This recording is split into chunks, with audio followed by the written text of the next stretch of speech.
Mm. All right, how y'all doing, y'all? So let's go ahead. Everyone asking me what happened at Starbucks. I talked about it on my podcast, but the those because I don't even feel like going to my podcast to do this. So I've been going to Starbucks for a while. I never had problems with the manager there, who was white, a white man. Um, and during the pandemic, so 2019, and him and his Latino wife would let me in the store in the morning. I remember wait outside for you to open up on Sundays, and never forget those days. And early 2000 or 2020, yeah. And they said, "Man, come on in, come on in." I miss Damien. That was his name. So said he got fired during the pandemic when it closed the store. Mayor Turner, you know, I can't stand Mayor Turner. You know, he's deceased now. They closed the store due to the pandemic and they opened back up. They always, majority of the supervisors and employees liked me there.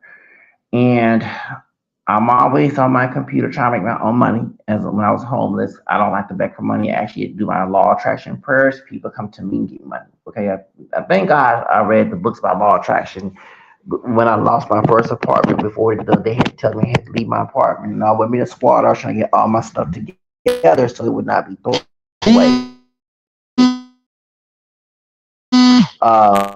But I prayed and God and the police never showed up. It was funny, they never showed up to tell me, and I continued to get people to help me. And I did put my stuff in storage, and sadly, I didn't have the money in October of 2019, and it got sold. So imagine you're going through all this problems, and yes, people don't understand. But while you were homeless, first of all, as a YouTuber, I want to let everyone know that back in 2019, when the R. Kelly story came out, and I identified my multiracial background, and I let people know that African American people, so-called Black Americans, were not pure, we're mixed, and identified as mixed, and that's why I have a stalker in Arizona because I know he connected with Chris. Not mention his name because I did my research on this. I knew anytime you're mentioning sex trafficking in music business or high ranking people, they do seem dooms after you. Okay. Why do you think Cheston Burton from Lincoln Park and um, Chris Cornell ended up dead? Okay. They didn't commit suicide. Shout out to former Santana West Zachary King. He exposed that. Okay. He exposed that on his when he was at Covenant Christian Church in Florida, I believe. It's on YouTube. He said that Chris Cornell and Chesenberg did not kill themselves. They got suicide for exposing sex trafficking in the entertainment industry. So I know why I was put a curse on because people don't know on January 12th, 2019, on my YouTube channel, I talked about how R. Kelly is lighter than his dark skinned brother, and there's no way in the world that his brother was on that tape. I didn't watch the tape, but looking at R. Kelly, looking at Kelly Kell, there's nowhere in hell that's his dark chocolate brother. Knowing the fact that everybody kept saying it was him because we don't all look alike, okay? Because we're mixed. So he came on my channel and cussed me out, cussed him out. I'm gonna go detail that when we get to the story about Starbucks later on, but I'm telling you how it ended up homeless.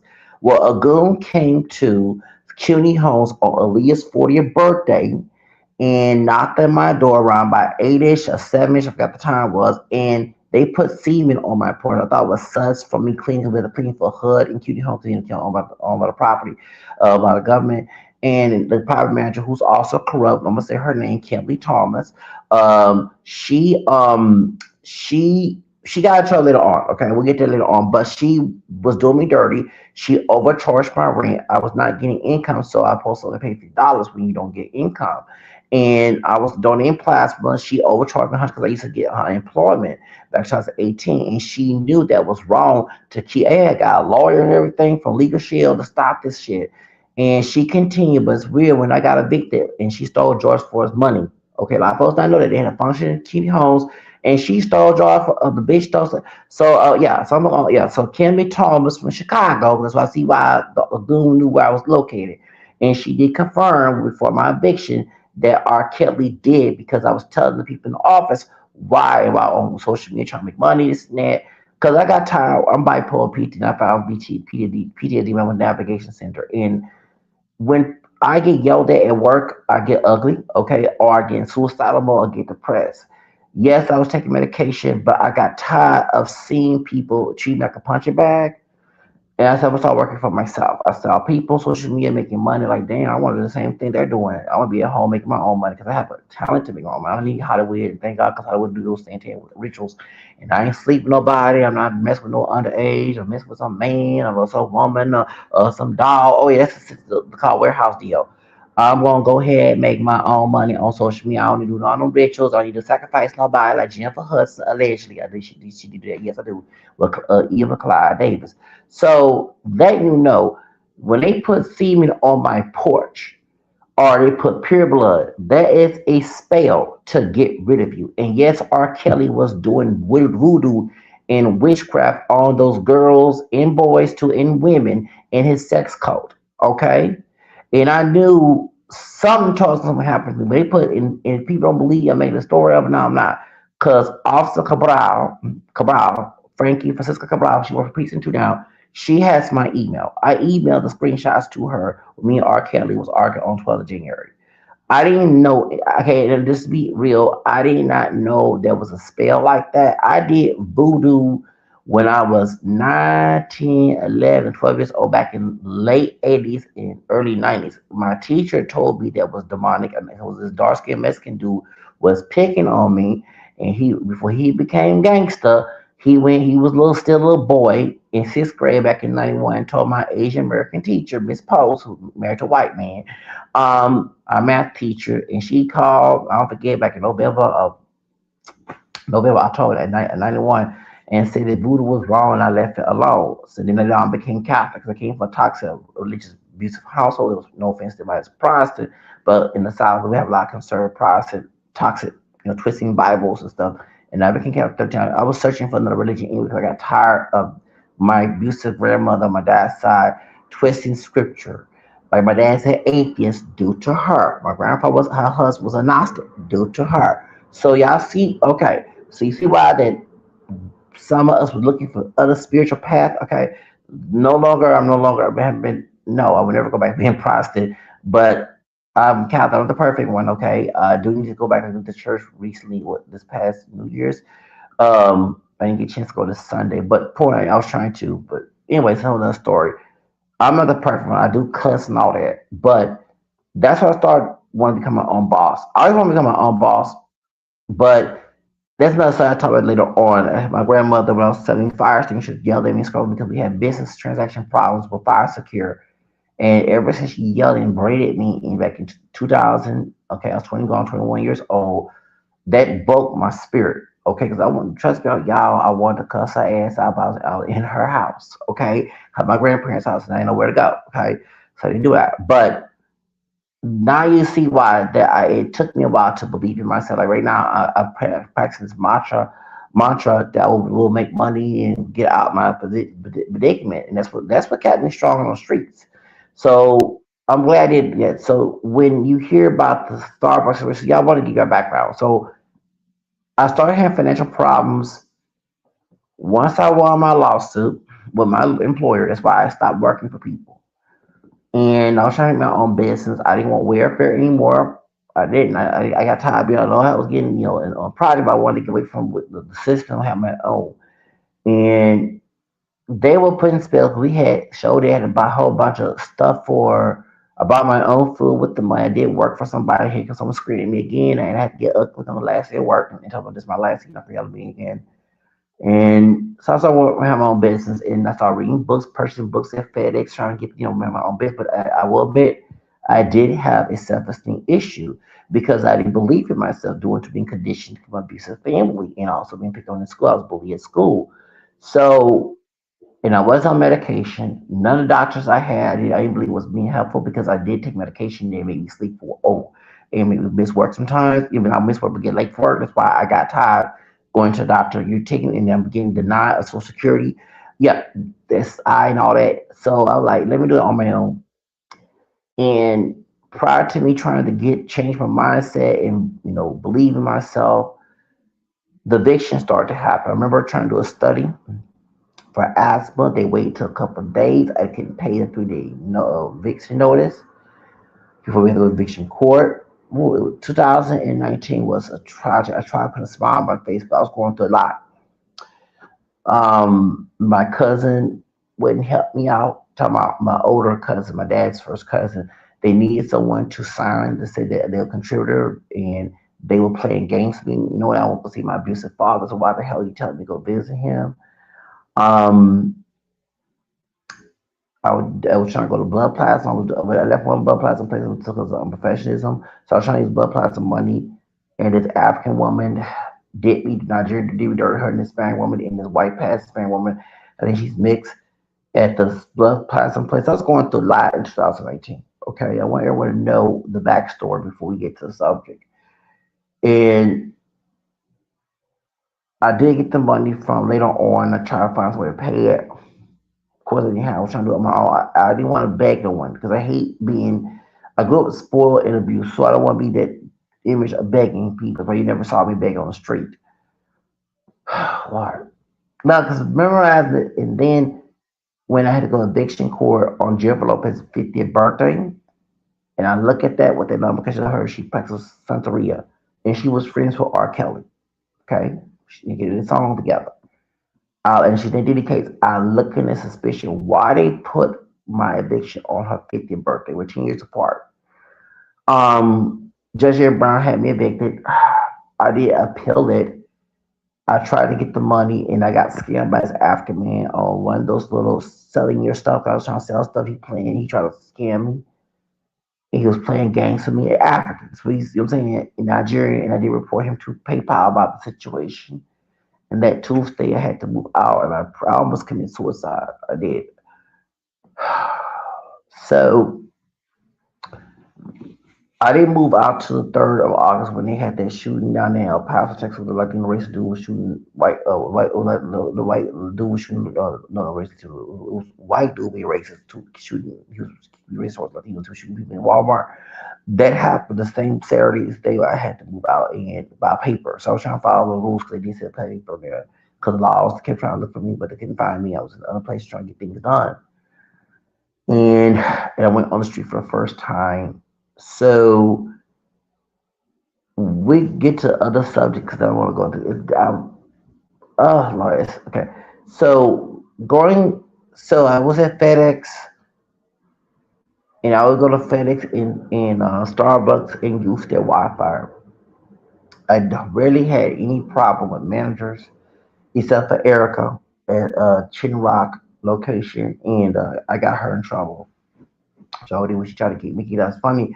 At FedEx, these other homeless people who are not even trying to do some on dope, some still in there, or this thing, some people still in there making us look terrible. About because I'm using that crime that you commit and you stop me from getting. I'm using the Wi-Fi to get my ass 24 hours. I go there and try to get me some money, get some, and then I will leave when the business start coming around by like 7 or something. I will leave and go to a Starbucks or go get some food at the church or whatever, or go to a park and pray. I would just do something because go to a library. And so they kicked me out that one. But I got Erica in trouble, okay, because things were going on, and I got her ass in trouble. And so the other FedEx did not do that to me until they got a brother there. And like I said, one of the white women, like one of my longest white cousins, was cool with me. She let me stay there, and I, of course, when nighttime come, when they had 24 hours sleep, but I wake up when the customers are coming in. Okay, when the customers, a bunch of customers come in, and I stay way in the back when you not see me. But during the mealtime, nighttime, I'll be looking for work, looking for content, trying to make my own money, trying to advertise, trying to make my own T-shirts online, trying to read something. And what will happen is I will admit when Erica did to me early October 2019, because I had made money. I wasn't making a whole lot of money during August, September, but I was making some money online, and I was getting money from people from Europe, from the play. Oh yeah, I was getting money, y'all. It wasn't a lot. I was trying to be humble, reading books at the library, trying to make my own money. I was trying to do book club, you read books about article about it, and you make money. I was trying to do some type of money making thing on the computer because we had a Wi-Fi now. It's not like it was back in the day. We definitely had to go find some work. You can do work, and my goal was going to Starbucks, FedEx, or any business Wi-Fi, so I can get my own hotel. So I don't have to in hotel got a furnished place, and I can make my own money and do it in hotel. Stay in the hotel. I don't have to go work at somebody else's job unless I want to, or work at home. And as a content creator, make money online because I look at Tasha K's Buy Show, the Lovely Tea, Trade the King, all these other. It's like, damn, like, why I can't be on that rank? You know what I'm saying? I got thousands of videos on YouTube. What's going on? So I was just doing YouTube. I was doing other things on social media, trying to make money, trying to promote my stuff, trying to get income, trying to promote other people's products, being for the marketer, so I can survive. That's my reason. You never, because I try to make my own money, but I will pray. But I will tell you, I did get distracted once the self-esteem got broken. What happened to me in FedEx on Chirac.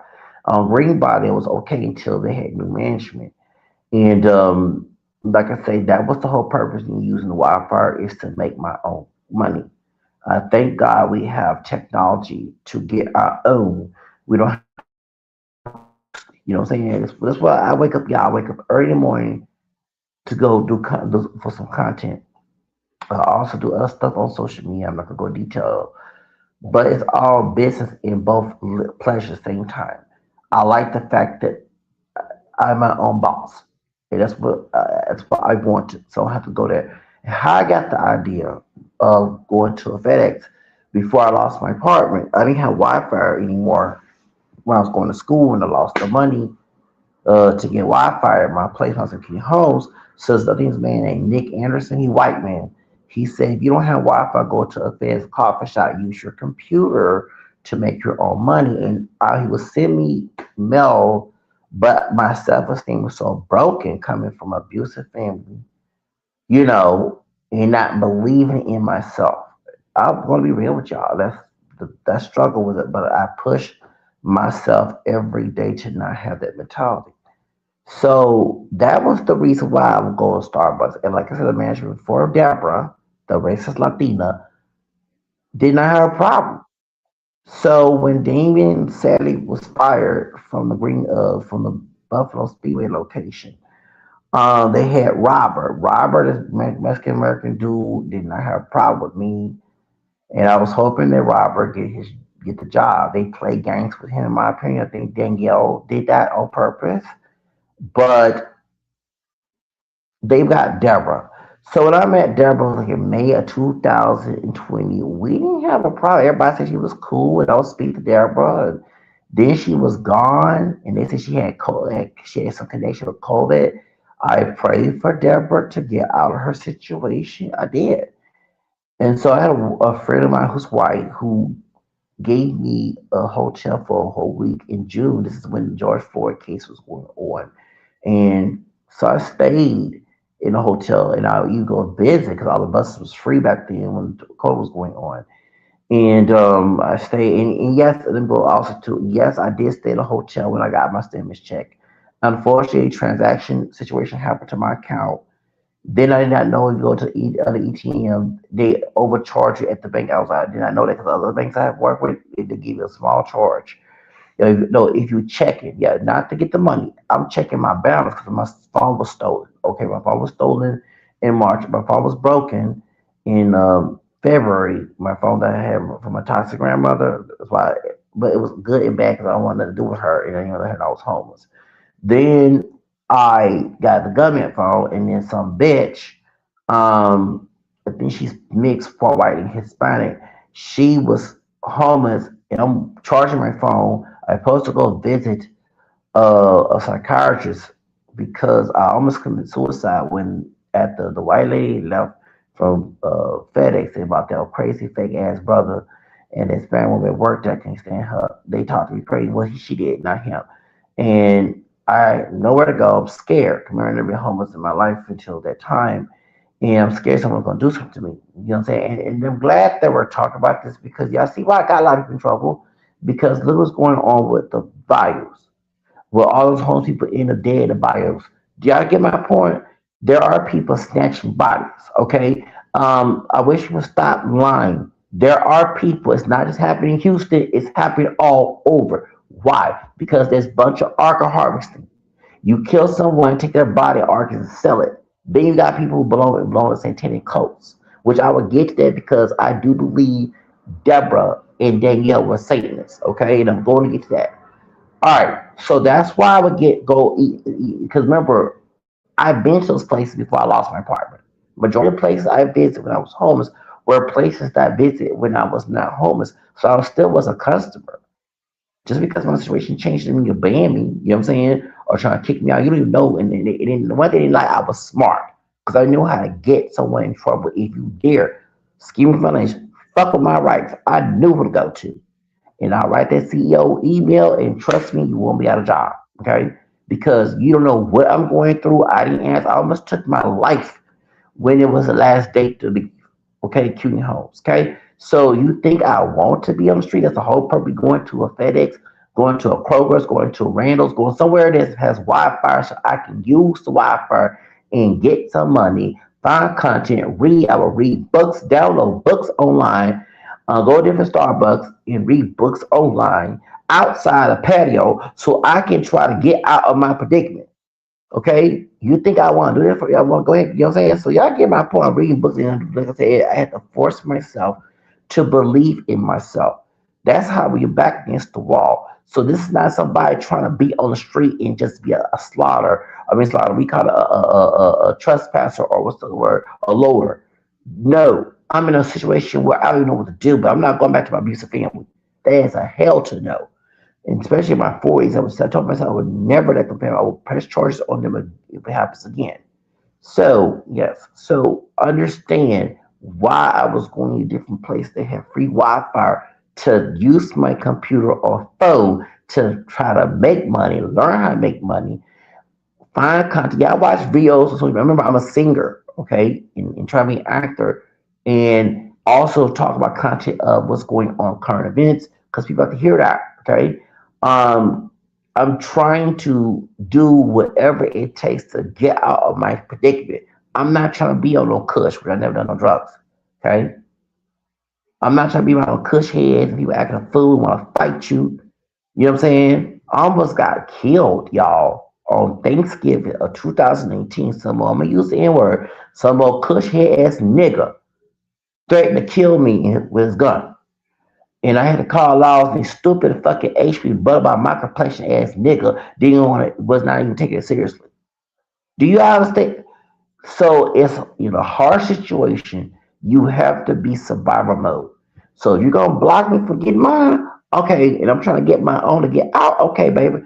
We're gonna get the CEO involved and you find anything you're doing wrong, you out of a job.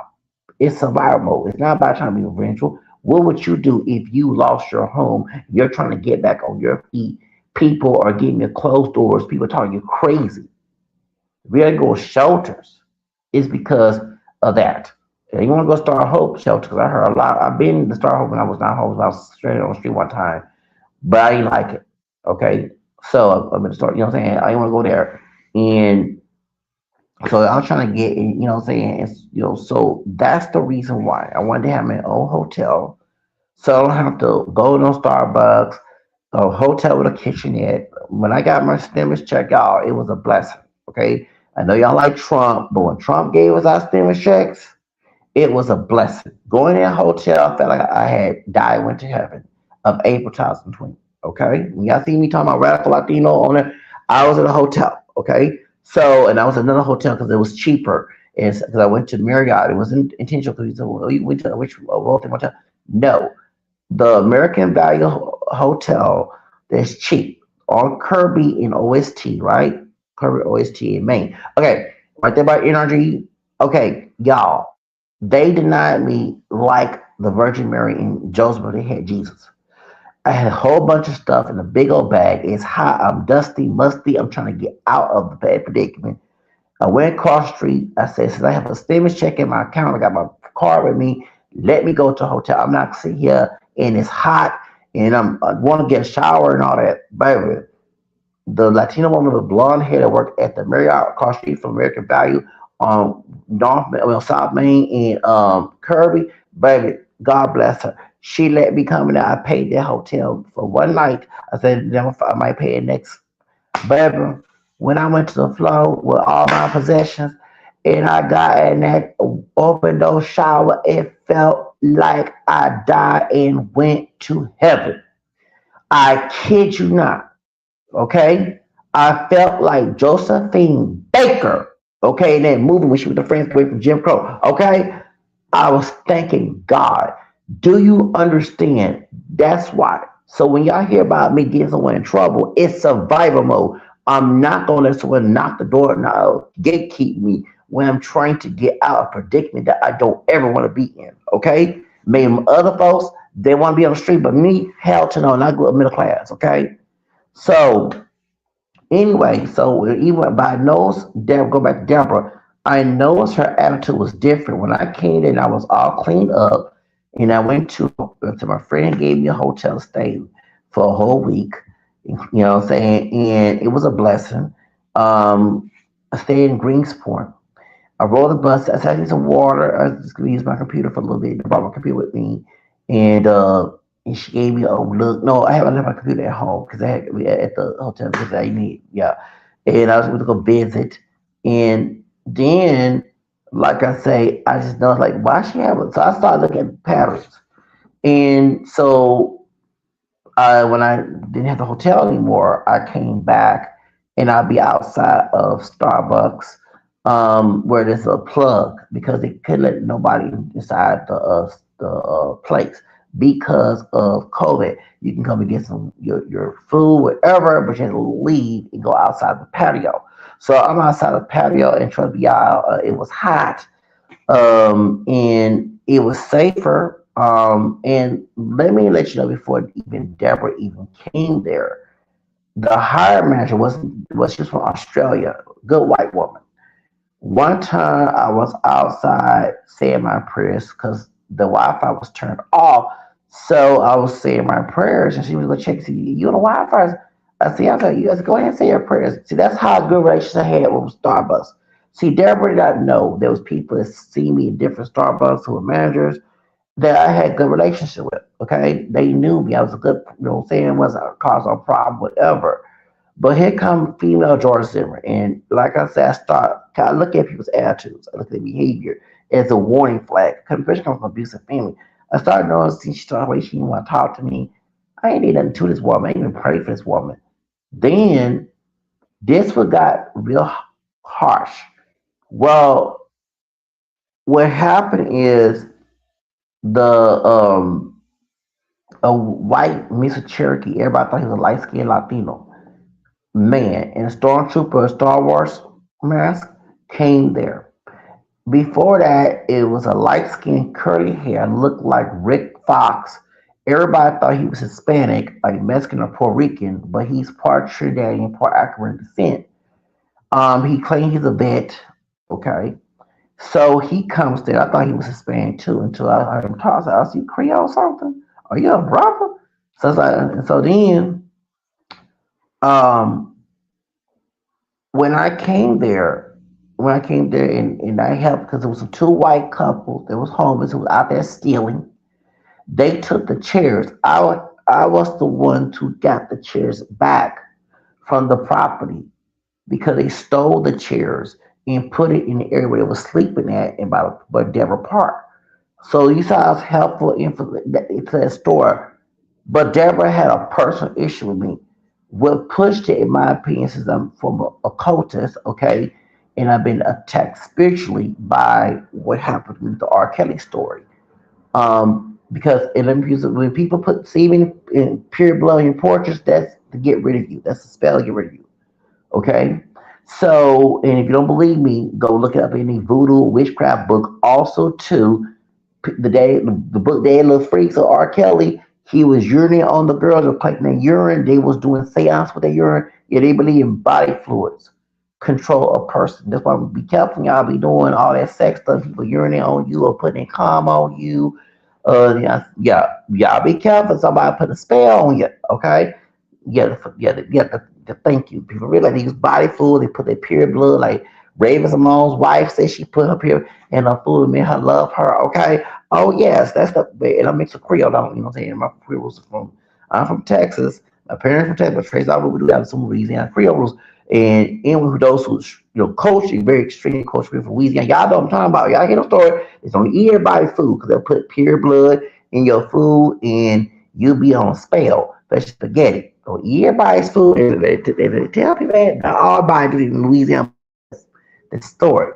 Okay. So I noticed when the loose so when this white part mixed dude named American Cherokee guy came to Starbucks and talked to me and the light skinned curly haired brother, um, who was older than me, who said he's a vet. Um, we started talking, and I noticed, and then he told us we talked about the world was flat. I said the world's not flat, the world's round. So then we're talking about I mentioned religion or something, and then the man told me he was an ex Baptist, but he's a Luciferian. And I said, "Oh, okay. Well, I was gonna do a video about y'all when I was not homeless because I believe you can believe whatever you want to believe. I believe the devil. I love I love God. All that. I was that person.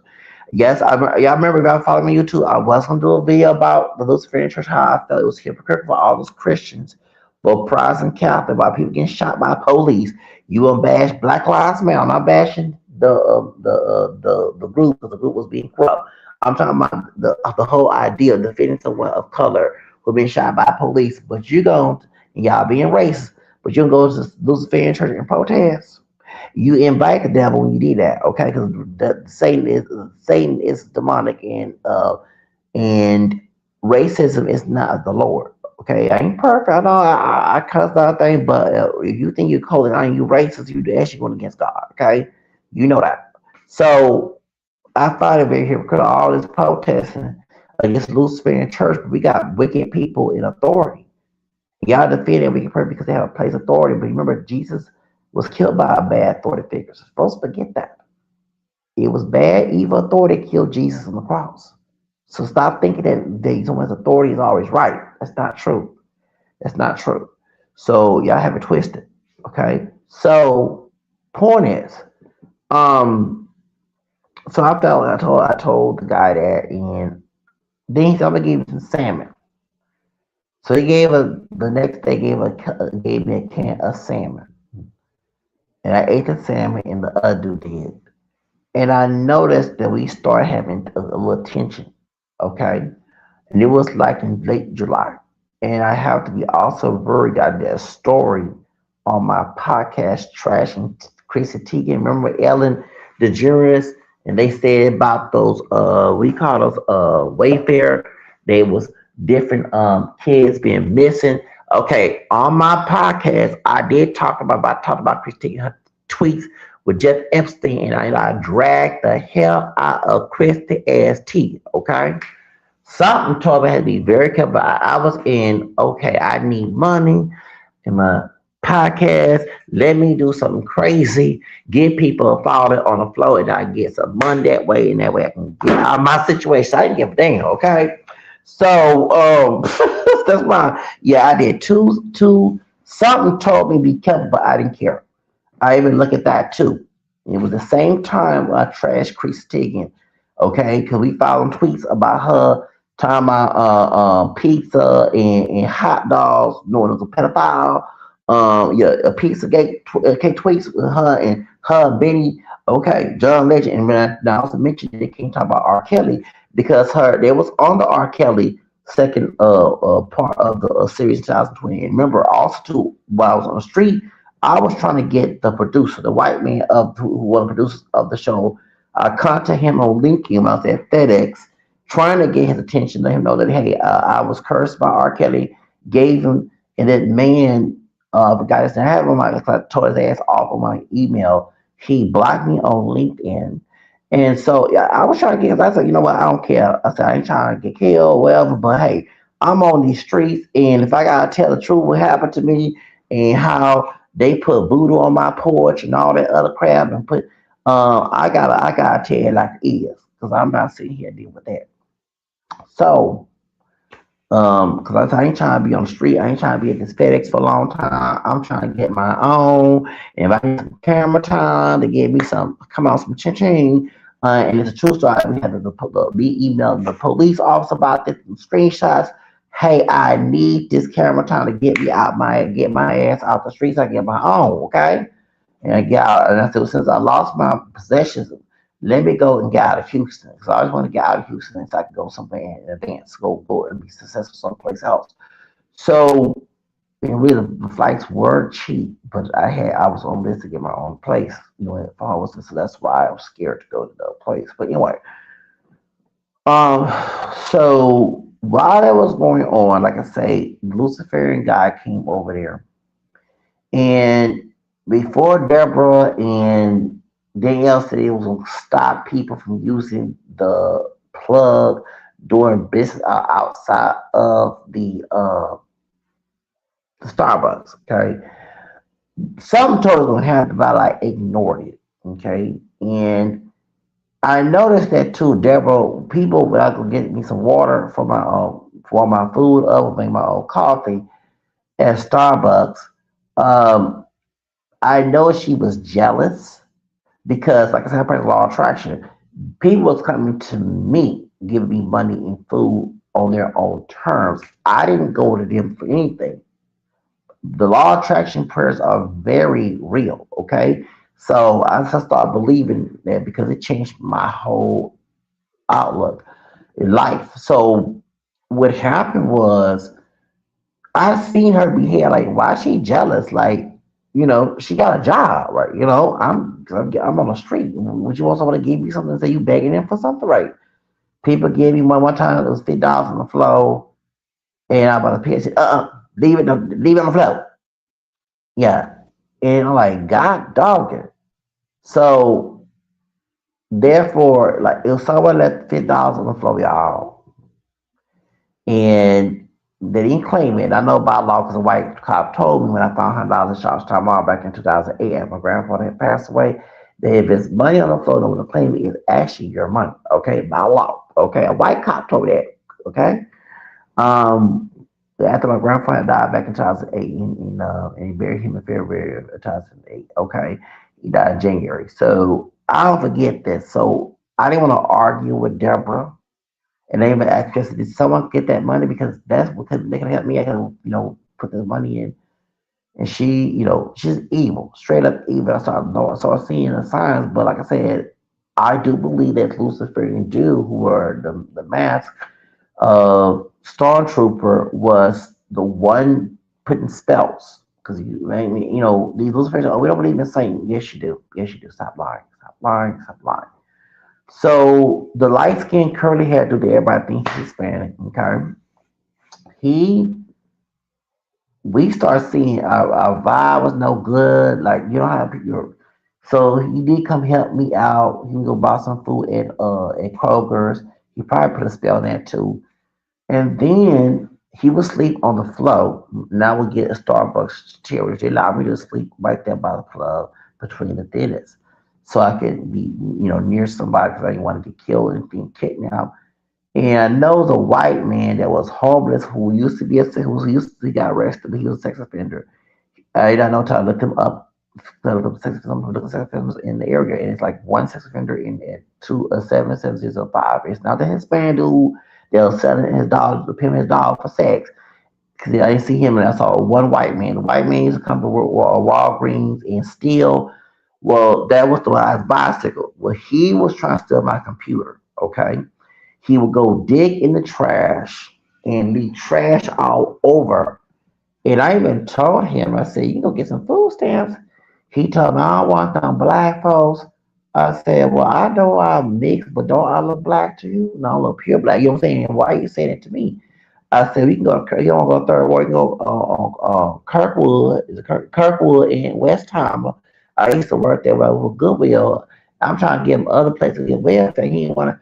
So I was like, why does man want to get welfare here on the street eating from the garbage? I ready to get welfare and, and prove that I have disability, because I do a bipolar and get your own welfare. So you don't worry about, like, what the fuck? So he would leave trash all over because he would go dig for food in there. Okay, so he wanted to, he had your beauty sleep. I saw it with the computer open. I said, oh, look, I will fall asleep. My computer on my lap. And there was a white man before that trying to steal him with a white man and a white woman that was the ratchet to the couple. The one that was stealing, taking advantage, of leaving their socks on they were leaving their socks on the fucking patio. That's how nasty they were. And sleep on the property and then go someplace else. So yeah, and they was trying to use my capacity. No, I don't know you like that. And we got into it and I told my homegirl who works there tell Deborah about the situation. So trying to steal my computer. No, I ain't trying to use my computer. I don't know you like that. Hell no. Okay. They had another white dude who was living in the gay area. Say he's straight. I think he on download. He has a history. He told me his real name. I dug up his information.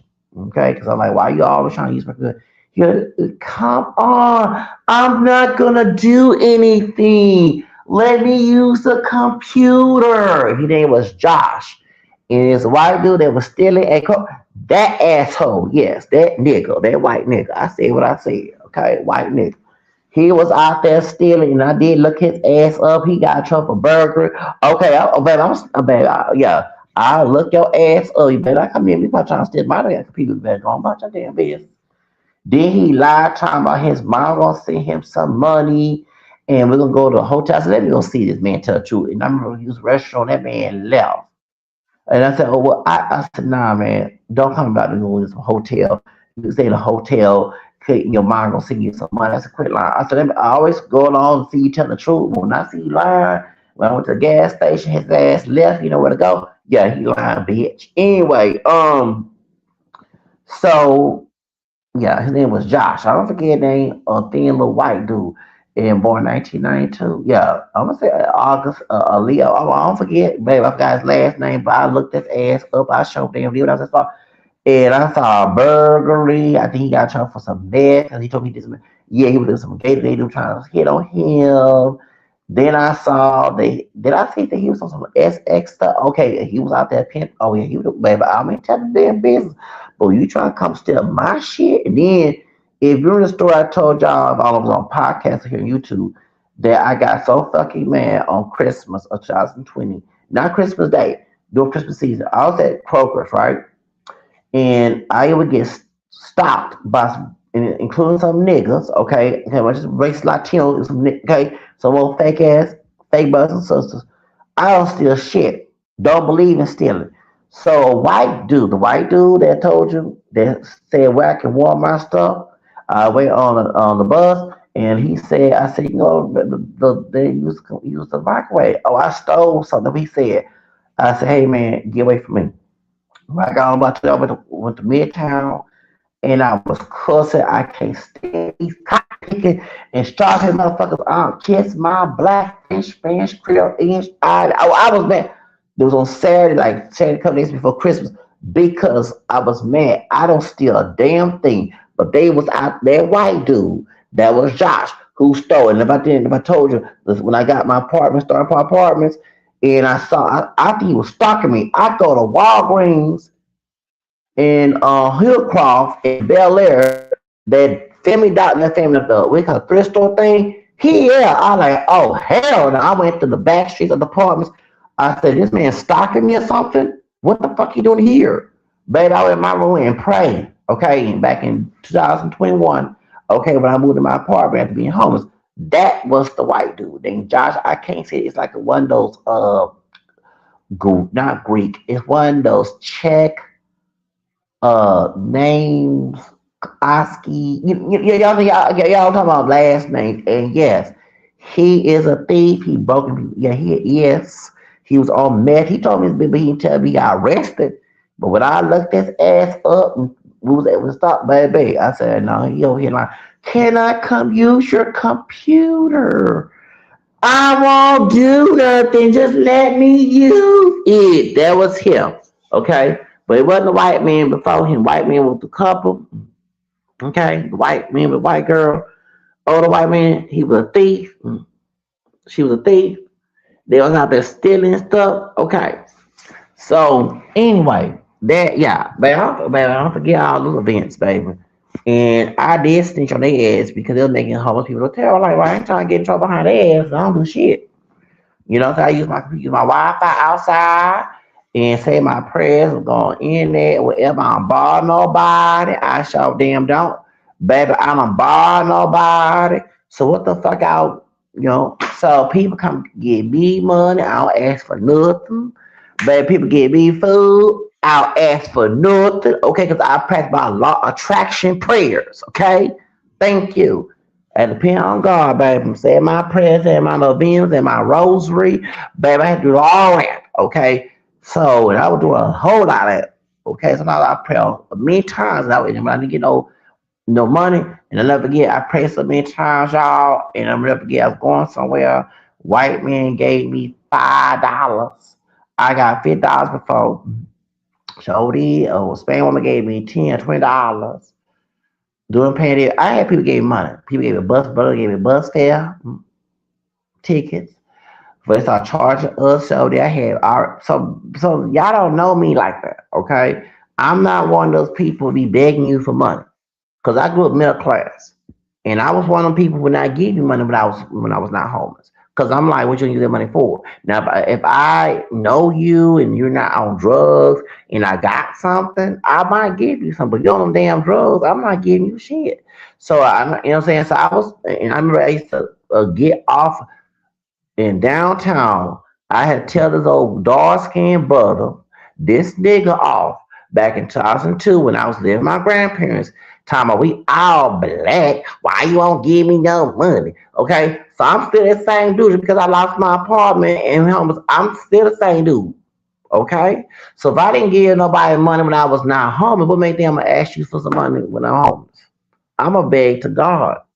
I ain't the perfect Catholic Christian, but I'm gonna say my prayers and novenas. If I have to pray so many thousand times to get the money, I'm gonna do it and change my mindset. That's how I got my stuff. See, Dad don't know how to do that. She don't do it on no law of attraction like I do. And I learned to change your mindset and keep saying it to yourself and actually believing you gonna get it. That's how you change your mind reflect reality. So that's how, baby. Shit, that's what I told you. When I almost commit suicide, I download some books online about law of attraction, and baby, I read them books, and I had to change my tone because when you do law of attraction, you have to change your words. You know what I'm saying? Because words have power. So that's why that I was getting money and getting stuff on my own from people giving me stuff. I didn't ask for anything because I'm the middle class person who wouldn't give you shit either. Okay, so I'm still that person because out on the street with me, I'm gonna ask because I know the answer will be no. So why would I go to somebody who gave me no? People come to me give me money. Okay, well, how you do it? Change mindset. Say you're gonna get it. Believe it. Use it as a mantra. Say it in your prayers. Tell God what you want and believe. You don't give, don't doubt. You have two brains. If you do that, you will lose your stuff. If you do, you have to change your mindset. That's how I learned law of attraction. Law of attraction change your reality. Okay, I still struggle sometimes because fighting back, but like I told when I was at the diversion center, and I told the doctor, no, we had they want us to participate in AA, and I don't do drugs and no alcohol, okay, but they want us to get credit doing something while we're there. And I said, excuse me, I even told the white man that the white man was in charge of the AA, his coworker. I said, excuse me, you can't change your mindset and change. I said, I told him I'm gonna be homeless. Look around right now. I'm in diversion center. I asked to come here. Because the diversion center allows homeless people to come there, okay? And I said, I'm not gonna be homeless. I'm not gonna be homeless. I'm not gonna be homeless. And I changed my mindset. And I actually believe that I'm not gonna be homeless anymore. And I'm gonna let you know I'm not homeless today. Okay? So you have to change your mindset. Trust me, it's hard because we've been conditioned, and whatever you condition in your head reflects reality. If you believe you're gonna be on the streets for your whole rest of your life, you're gonna remain there. But if you change your mindset and also believe in God, the perfect Catholic Christian, those who believe in Him, those people don't, you tell God, I'm not gonna be there. It's going to happen because you cannot doubt your prayers. It's sad you have people practice witchcraft and Satanism who do not doubt their work. Why is a Christian you doubt it? Because some pastor or some priest telling you otherwise. Don't listen to a false teacher, a minister or a priest. Okay? I'm not saying priests and ministers are bad, but you have some people who want to see their flock being private and exploited. That's why people thank you. People be exposed to these religious leaders that like Joe Elstein. Okay, thank you. I said what I said because I know people who are homeless who went to his church and he not help their ass. I mean, I can't say it's not my God, but I mean, honest with you, right. And I heard he losing membership. That's good, especially if that woman, that Latino woman, can't start shooting in that last year. I was at Kroger's when it happened. Well, that's the last year before last. So now it's 2026. But anyway, going back to that, and I noticed that me and that light skinned curly haired dude started the homeless guy start acting weird. We got to disagreements, but not like that. And so while I'm at, because they told me that I can only use my computer on a plug, because the reason why I would use the plug from the computer, y'all, because the something in my computer would not allow me to take the plug off, so it would not be used. So I had to keep the plug on the outlet so it can be worked. Something happened in the battery situation of the computer, so I had to keep it plugged on to use it, right? So yeah, because it wouldn't charge all the way, something like that. So I keep it on the charger so I can use the computer. So then I can use those plugs outside at when they're closed, not during the time they're open. That's when they made that little rule in August, and that was very rude to me then. So before it was, yeah, it was during, yeah, before it was somewhere in August. So before July, they let me continue to do that outside. Where a cop was trying to say something, and the cop was scared of me because I know my rights. Like, dude, they didn't say anything about me using outside. People over here using their charging phone in this area. They don't say a doggone thing. So why you come in with me? Because I'll get you in trouble in my head. Then you don't get out. And I would say my prayers against that police officer, and he bounced. D money, that was his thing. Yeah, I know the white. Yeah, yeah. Yeah, I did use my prayers, and God have authority over your head, over you, and you left. I didn't say anything to you. So, oh yes. So that's how I know spiritual attack on me, because why does Lucifer start talking to me in the homeless guy? So prior to my grandfather's birthday, which is July 31st, and what I'm saying, and y'all, that's the day I was supposed to leave the apartment. Remember I left on the August 3rd? Okay, July 31st. Why this man emailed me talking about the light skinned curly haired man at Kroger's while I'm at Starbucks outside using the computer talking about about Sierra Sutton. Sarah Sutton was light skinned curly hair Creole that killed her boyfriend, and I know the boyfriend's friend. I ain't gonna say names, but I used to work security. He told me Sierra, so was the side piece, was the mistress, right? So that Coleman, that was his name in Baytown, he never missed a day at work. And he was married, so he was trying to go back to his wife, and he told Sierra, "I'm not going back with you because I'm going to go back to my wife." She got mad. She killed him, cut his body, put the body in a dumpster, tried to burn it, and then she made the misreport to act like she had nothing to do with it. And then while she went to New Orleans and Marital, Louisiana, what did she say? She said she started bragging to her friends to her and Harvey. So when she started bragging to her family and friends, they told the police, and they found his body in landfill, with all the garbage. They found his evidence, and that's when they exposed her, and they brought her back from New Orleans, from the parishes. They have counties called parishes, and brought her back to Harris County. She got. So while I'm watching this story on YouTube, why this dude send me an email about the story? Then that night, so it had been July 30th or 31st, this guy, he sleeps on the floor. I'm sleeping on the chair. I accidentally let my computer on my lap, because I'm supposed to close it and keep it on me so nobody will steal it. I was falling asleep when I use my computer at nighttime using Wi-Fi, right? Or using the what's it called? Using me saying my prayers at night. Next thing, the cops come, and I wake that light skinned curly haired dude up the bed. I say, "Hey man, the police here. They trying to get you for trespass. Like, they trying to get in trouble." Then the cop had left. They didn't say nothing to us. And then, man, my phone. Where's my fucking phone? And I'm like, damn. I like, okay. Then the police came. He said, so I started praying for the guy. And then he cut. You over here worried about some fucking cop. And I'm like, well, I ain't trying to get no damn trouble. So what the fuck you talking about?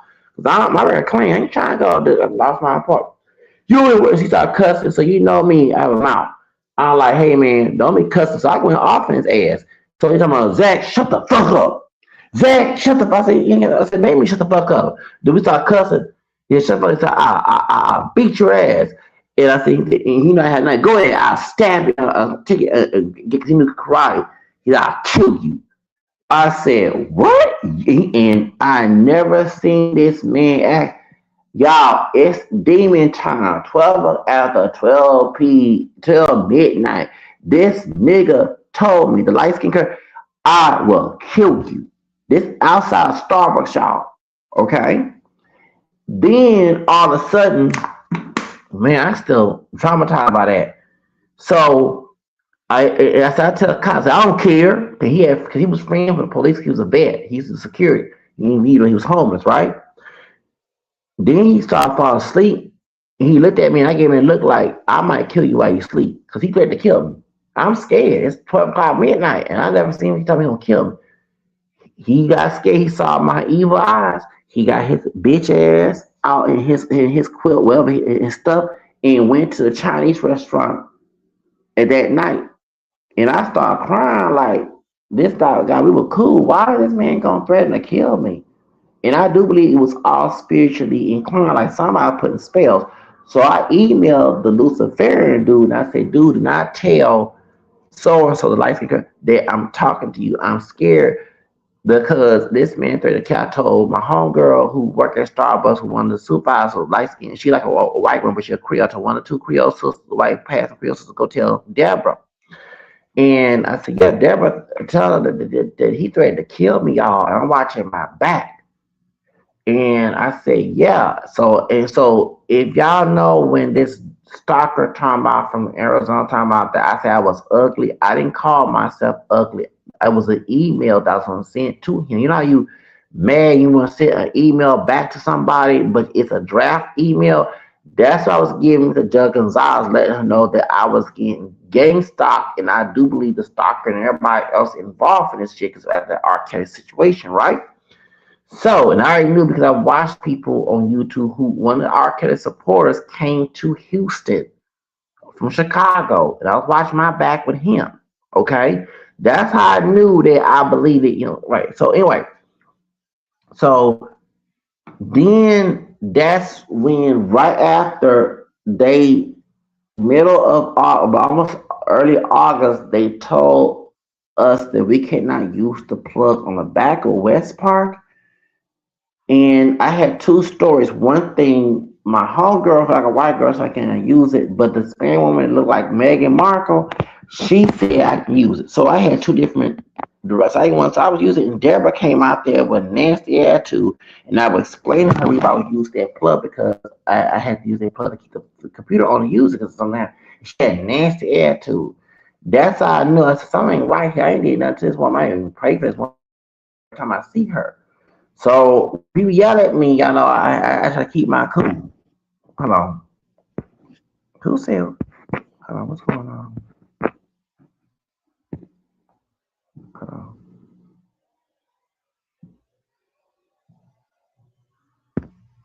I can't see the. Oh, hey, how you doing, Gabriel? How you doing? So then, what happened is so Deborah, I had to start changing. And so then I recognized that's what that Luciferian, and I know when I talked that Luciferian dude before I was outside Starbucks on him, he had a little wicked smile. Like people behave sometimes I ignore it, but I would try my mind like he kind of like, and I said, and am I thinking, did he set me up? Because before that man told me, light skinned nigga sent me an email about Sierra Sutton's murder. I was watching that murder case on YouTube. So how the hell does man know I was watching the murder case of Sierra Sutton before he threatened to kill me? Okay? Did y'all get my point? And what it was, the white pedophile dude, the Sahara guy with trash thing with food, he stole his phone.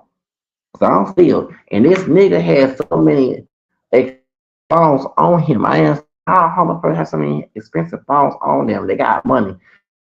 Like I would go to a hotel, but he told me while he was in a good mood that he does have a house. It's freedom. He don't like being indoors. I'm like, nigga, please. I wish I did have a place to stay over here. You got a place.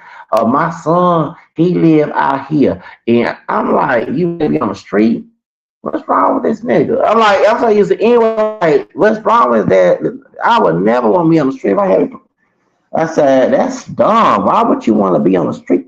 You got a place to stay. Crazy ass. So anyway, remember everybody thought that this dude was Hispanic, but no, he's Trinidad African descent. Dad, mom was dark skinned, mom and dad was very lighter skin tone, curly hair and all that. And people used to call him Rick Fox when he was in college. He used to tell me that. So I kept my distance from that nigga. Sometimes, and I did because I know because he tried to kill me that night. And I said, damn. So, and I noticed that when I go use the computer at nighttime, it be some, and I'm used to work getting some niggas in an orange car driving around the area. Like these some hood dude. This is West University. Oh, it's a nice area. You wouldn't think see some hood dude. It's accurate saying people, but there's some hood motherfuckers didn't come like that. Okay, because either West University Police or HB Father, because it means profile. They would come a booming loud music. I think before me that light skinned curly hair dude, Happy New Year, please come on here. Before him came there, it was 10:08 over here because you in Arizona, you in Mountain Time, right? You in Mountain Time. Anyway, that nigga scared the fuck out of me. No, look at this. So what happened? What did he do? He told me, yeah, because I had witnessed a crime in the area during the pandemic, and I did talk to the police about it. I was saying what happened because I don't know who out here, and so I told him and what happened when I went into crime on during July that year. Okay, in West University, the police was happy that I was witnessing, and I was trying to get the money from the company. They got broken into because they give you award money when you be a witness, but they hadn't found the criminal. So I'm gonna tell you because, like I said, I had to watch my back. Cause they saw me later. I was sleeping at a bus stop when it happened, and so we're back in July, like 2020. So anyway, so then what happened was with the so I was thinking it was them niggas because it was an Akron saying folks doing some criminal stuff and so it was. They were doing some criminal shit at late. Late, yeah, well, yeah, I know about the time zones. I do know about time zones. So yeah, I know about time zones because I studied geographic stuff when I was a kid. Anyway, let me get to the subject. Okay, so this is August of 2020. I had to watch my back with this dude. But Deborah started acting a fool. So I, how you try coach? They told me I can use the computer before 6 a.m. in the morning. So I was trying to say all my data. My computer was going slow. And so she came out and she had nasty attitude. Some Zach, y'all got rules. I said, no, I want to tell her, like, I'm not trying, but I'm trying to save my data because this computer taking a long time to close. So, so I was upset how the way she talked about. Remember, I ain't did nothing to this woman. I ain't did nothing to Deborah. You know what I'm saying? I'm like, why is she tripping? But I ain't not know, and I do believe that Luciferian that came to Starbucks put a spell on me and that light skinned dude, the curly head or everybody he's Hispanic, because I do. I do believe that. I do believe that they were working together. I'll get that. I'm being long winded. And so I started watching my back. My homegirl, who like a white woman who Creole, she told me because she had got sick, but she wanted to continue to work. Deborah told her to go home, and I said, I don't like how Deborah talking to me. And said, I'm about to write a letter to the corporate because because my Kevin Johnson, the CEO at the time, he had my email because I got somebody in trouble. I remember I acted fool with some bitch on when I came out the hospital, 2019 show was, and I couldn't talk real good. I thought it was sick. I was a headache. I had something wrong with me, and the she Hispanic or she a light skinned Creole sister. hire a sister or something like Tina, one or two, both. And she had nasty attitude. If y'all been to Starbucks on Fanning and that bitch, okay, so I ain't acting fool. She was kicking people out. Or light skinned dude who was homeless, a white woman bought a drink for him. She kicked him. She didn't kick me out because I was on my computer. So he wasn't begging nobody for no money. Okay, the brown skinned dude, a couple shades darker than me, he was the one begging when she kicked him out. Okay, you can't be able to beg nobody for the money. But the light skinned dude that was sitting at the table that got a drink that a white woman paid for, she got to the picture there and put it on his Facebook group for homeless people. I showed it. And so I ran letters. I said, "No, I ain't have to argue with this hoe. I ain't have to argue with this bitch. All I gotta do is email to see her because I ain't doing nothing wrong. I'm using my computer. She better not come. She talked me crazy while I was trying to get the hot water for my tea and coffee. And I was telling her to measure us, they won't spill on my hand. And she had nasty attitude. So I emailed the CEO, baby, y'all, when I visit that Starbucks, but she calmed her ass down. All that old mean talk, that bitch on Fanning in Medical Center. Oh, she calmed her ass down. Baby, I don't have to argue. I can see your email your ass, talk me crazy, because I know you want me to do to get ugly and then use it as an argument to get me kicked out. You know what I'm saying? That's why they argue with them. Do you know many times I want to call all type of business, okay, and betters and all that, but I didn't want to be used that because, and remember I showed them my email, they even lied. I said, well, on me on camera, me arguing with Deborah, because one day I kept my mouth shut with Deborah, because I know that little trick get you up and angry, then edit the camera footage and make you look. Oh, I know that little trick. Okay, so that's why I kept y'all trust me. You see, I took all my anger aggression on my podcast and YouTube about Deborah, right? But I ain't do it in public because I didn't want you to use it against me. Okay, so all I gotta do is email the CEO in Seattle. Your ass won't be probably on the street with me. But you know what I'm saying? Better leave me alone. Okay, I know the trick. Okay, so. So I already had an email of prior to that, and the majority of Starbucks, I had no problem. Okay, I had no problem at Starbucks. Different Starbucks, no different Starbucks. Oh, they love me and be nice to me, and different Starbucks. Yeah. So that's why you know what I'm saying. So I was in the last when the two brothers in Philadelphia got apologized by Mr. Kevin Johnson, and I wish Kevin Johnson would come back because he's the best CEO that Brian do. Okay, I can't stand Brian, the new CEO. Okay, but Kevin Johnson, all I have to do, I don't have to argue, I don't have to cuss, I don't have to get ratchet. I gotta do is go on my computer, email Mr. Kevin Johnson, your ass probably get in trouble. Okay, okay, that's all I gotta do. That's all I gotta do. I have to argue, I'm calling, cock picking or something. I gotta do email, keep my composure, just say in my head, or go somewhere and with no one around and do all my cussing and ranting about see it, and then just come out with a smile and type everything, see it within a lot. You're gonna wear a line, okay? So Dell, I had CEO on my email just in case. I gotta do email CEO. You want me to have that paycheck messing with me? Better leave me alone, okay? So then what happened, y'all? Okay, so they had a birthday like celebration. I think the Starbucks people that was not there. It was on Tuesday, and they gave me it was my first birthday. And I had got money, I got luggage, I got this, that. So on my I went to go wash my clothes. Maybe I went to go wash. Did I go wash clothes the same day? I think I went to go wash my clothes at the laundromat, Shody in Southwest Side.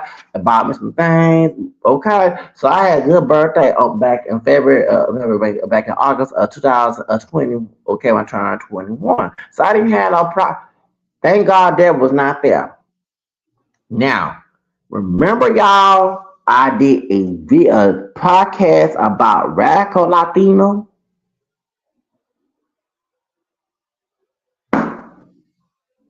About the one drop rule that weekend. Okay, so I had an issue with this nigga because he ain't no damn brother man named Marcus, camera skin from Securitas. He tried to do like Deborah, try to get police on me when I was sitting on outside of Kroger's. They didn't tell me no home business. I'm not begging nobody for money to eat my food I bought at Kroger with my fucking food stamps. And you know what I'm saying? So I said, so anyway, so I used to security. You cannot leave your post. He left his club car, the golf cart thing, right there by the Thai restaurant. Now it's a Mexican restaurant now. He left it there. It was on a Saturday, the Sunday. So I said, "Oh, I cannot wait to get on my computer. I'm about to email these people because he's not supposed to do that. Let me try to get laws on me and maybe before George Floyd got killed. And my record clean. Oh, I'm about to get your ass in trouble. You ain't supposed to. You ain't supposed to leave your car. You supposed no. You ain't go to HEB. This nigga went across the street. You ain't supposed to leave your car. Car cannot be unattended. You cannot do that because someone can take that car. Even got the keys. You cannot do that. Okay. You have brakes. You need to put a car in place. So I got so excited that Saturday, Sunday morning, y'all. Sunday morning. It was so it was 20 because the 24th. Well, 25th was Tuesday, right? Okay. Leah had passed away. Okay. So okay. So the 23rd, August 23rd. So I got excited, right? Got all excited. So I'm about to get this dude in trouble. Try to get me, trying to lock me up. No, nigga, my record clean, and I ain't trying to go to jail for something like you trying to lie. First of all, there's no sign that no homeless cannot be in that property area. And I'm not begging nobody for no money. I'm eating my food, drinking my tea and stuff. I'm not bothering nobody. So if I was begging people for money, harassing customers, that's different. So I'm about to get your ass in trouble, okay? Because I know my rights. So he goes across the street, leave his car right there by it's Mexican restaurant, but it used to be a Thai restaurant, right? Y'all, the chair broke. So the curly hair Latino dude with a Negro nose who worked for Deborah gave me some water. I had fluid in my legs and feet. You know what I'm saying? Yeah. Okay. So is it edema? I had edema. So it is edema. Where it's called? I had edema. Where it's called? Edema. Where it's called in my legs and feet. So I accidentally bust the chair when I sat down. So I got scared, like, oh Lord, Deborah gonna get me in trouble because I didn't teach you to do this. So I wrote a letter letting her know, hey, I believe you're racist when you talking to me, and I'm part Hispanic, Spanish, African American, Free, Filipino, and all that stuff. Mexican have black blood too. I'm not here to make nobody money. I lost my apartment. I'm my own boss. I'm trying to also learn from other people who's wealthy and Western versus how to be wealthy because you hang around wealthy people, you learn how to deal with you teach. I mean, how to to fish or take care of him. Okay, so that's one thing people don't do. No one's not teaching people who are homeless to have their own. They want us to go work for corporations. They'll teach us to work for ourselves. See, we work for ourselves, being our own profit. We don't have to worry about taking care of us or seeing us hang around. Okay, you know what I'm saying? But you want people to be poor so you can have a class. And that's not. It's very evil. So I'm telling her some psychological, sociological stuff. I'm not even cursing her out, but I told her I thought she was being racist. I gave her a history lesson as well about Afro Mexicans. And so she got offended.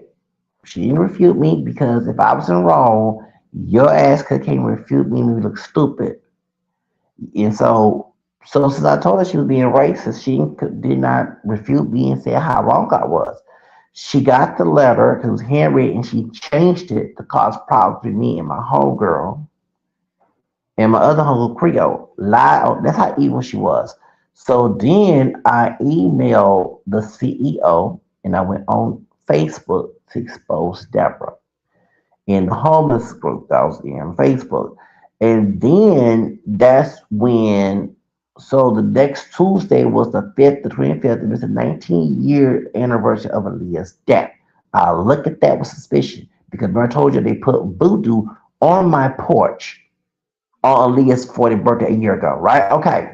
Me and Aaliyah same age. I'm August 79, she's January 79. Actually, her birthday's coming up, and so it's R. Kelly with his ass. Fuck R. Kelly. Anyway, the point is, so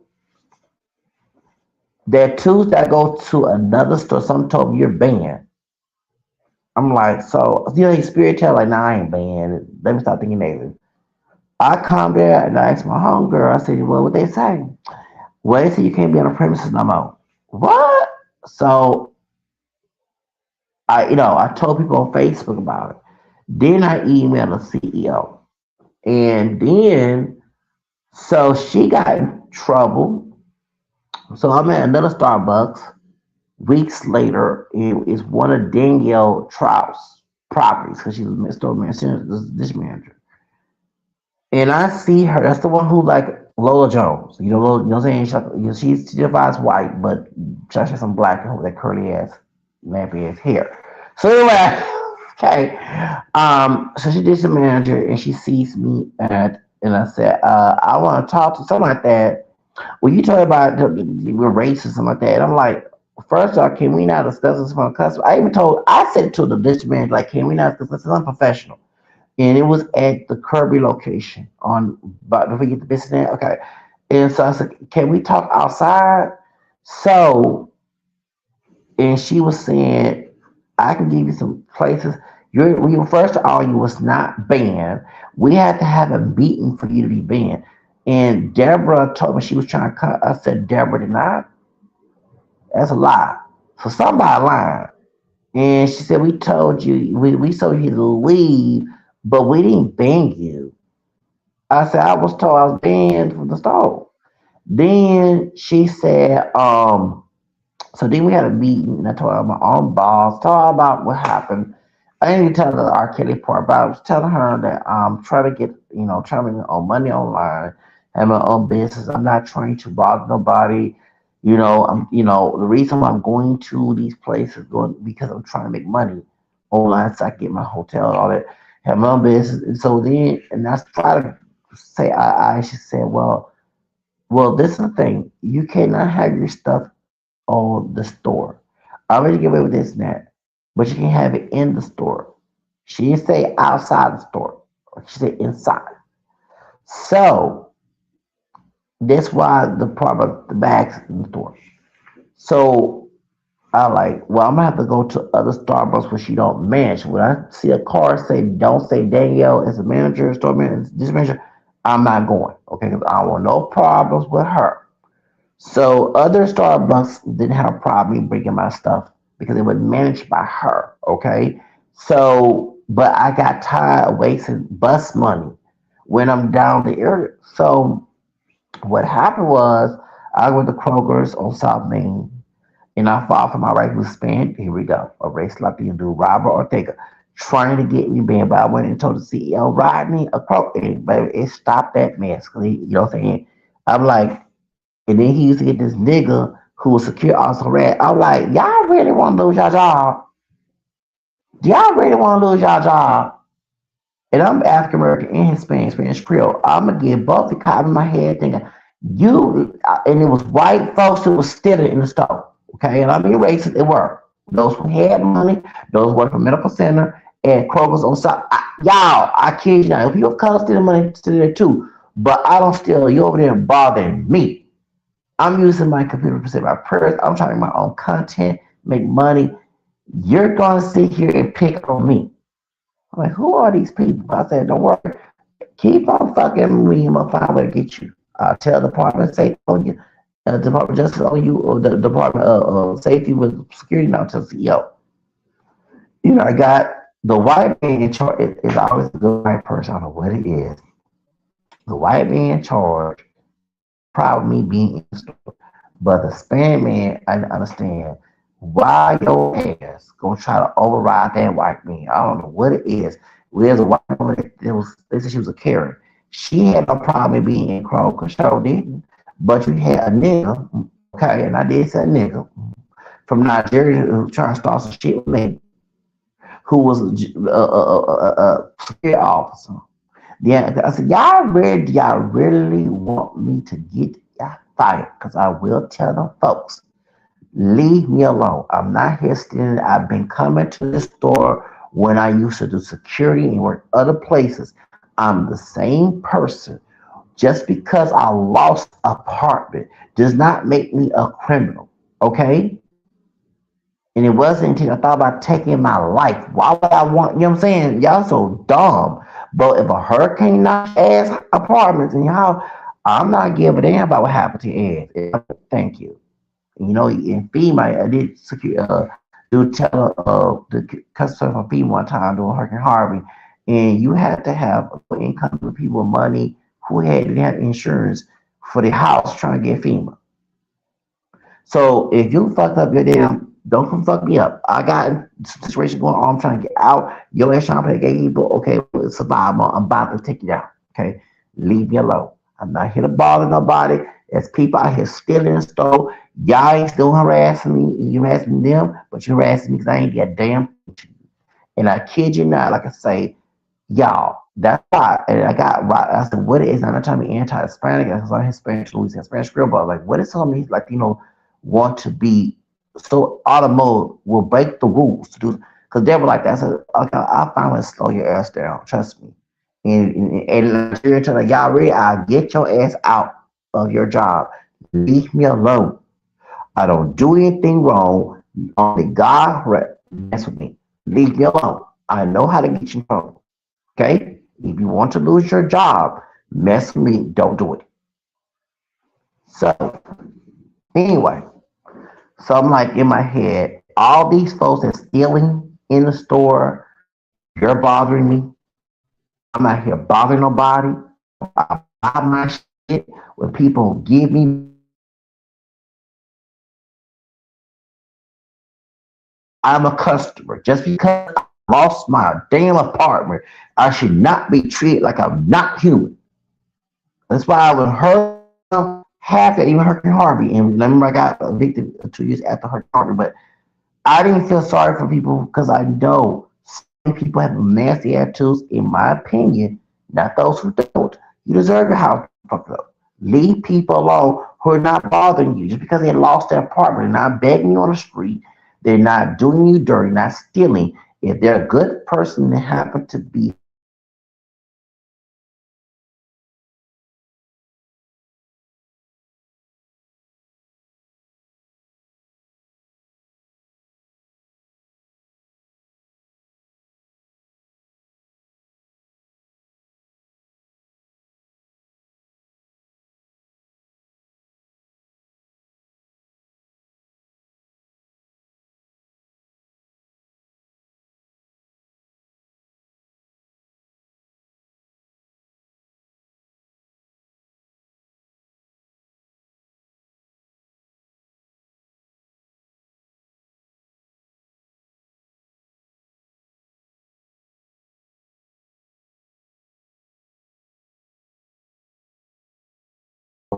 there is no reason to try to play this game with me.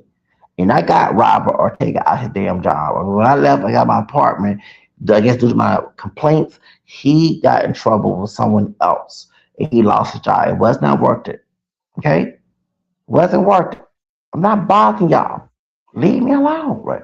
If I out here harassing people, that's different. If I'm still, but if I'm not doing that, leave me alone. If I'm using the computer and I'm not leave me alone. Like I don't get it. You want to pick on somebody who got lost their apartment and they're not even on drugs, they're not doing nothing. But like I say, due to y'all violating rights, I can get you in trouble. And I am smarter to do that. Okay? It's not worth it to lose your income messing with me. There goes a police officer too. When I almost got arrested, falsely accused by what a bluish dude I told you about, not bluish stuff. They're trying to kill me. Okay, they do lies to the police. I got them two white officers in trouble. And the white woman, she know when she see me, I ain't nothing to play with. The FBI know that. Official oppression, color violation. Leave me alone. So I want God to correct me, not no stupid piece of flesh.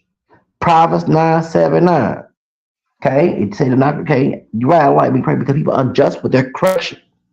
So keep picking on me.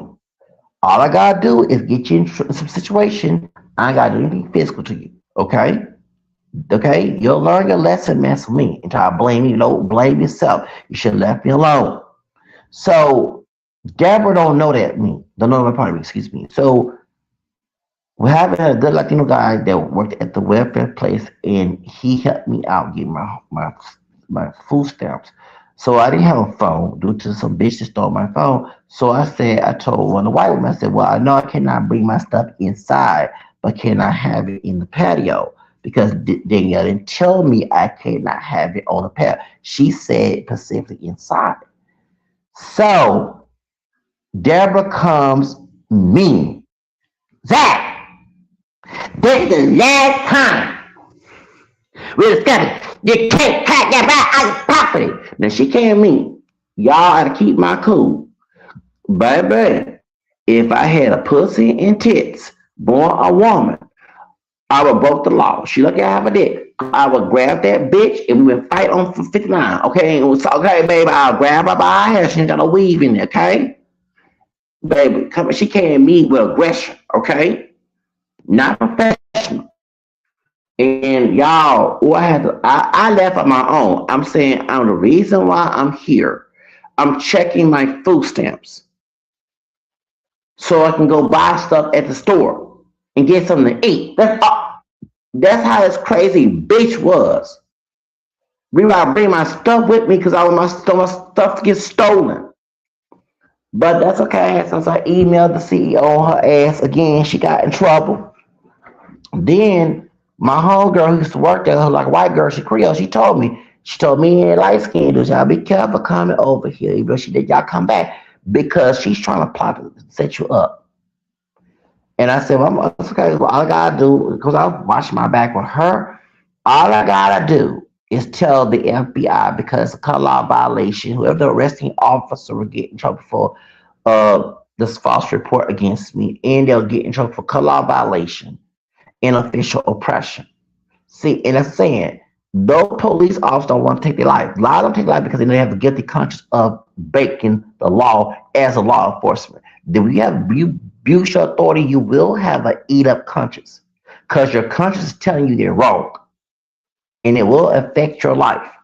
Why them and they do drugs behind closed doors. They do some type of stuff to keep them acting a fool, but they behind closed doors crying because they know they did something wrong to somebody in authority. So they want that on their conscience? I don't think so. That's why many of them commit suicide.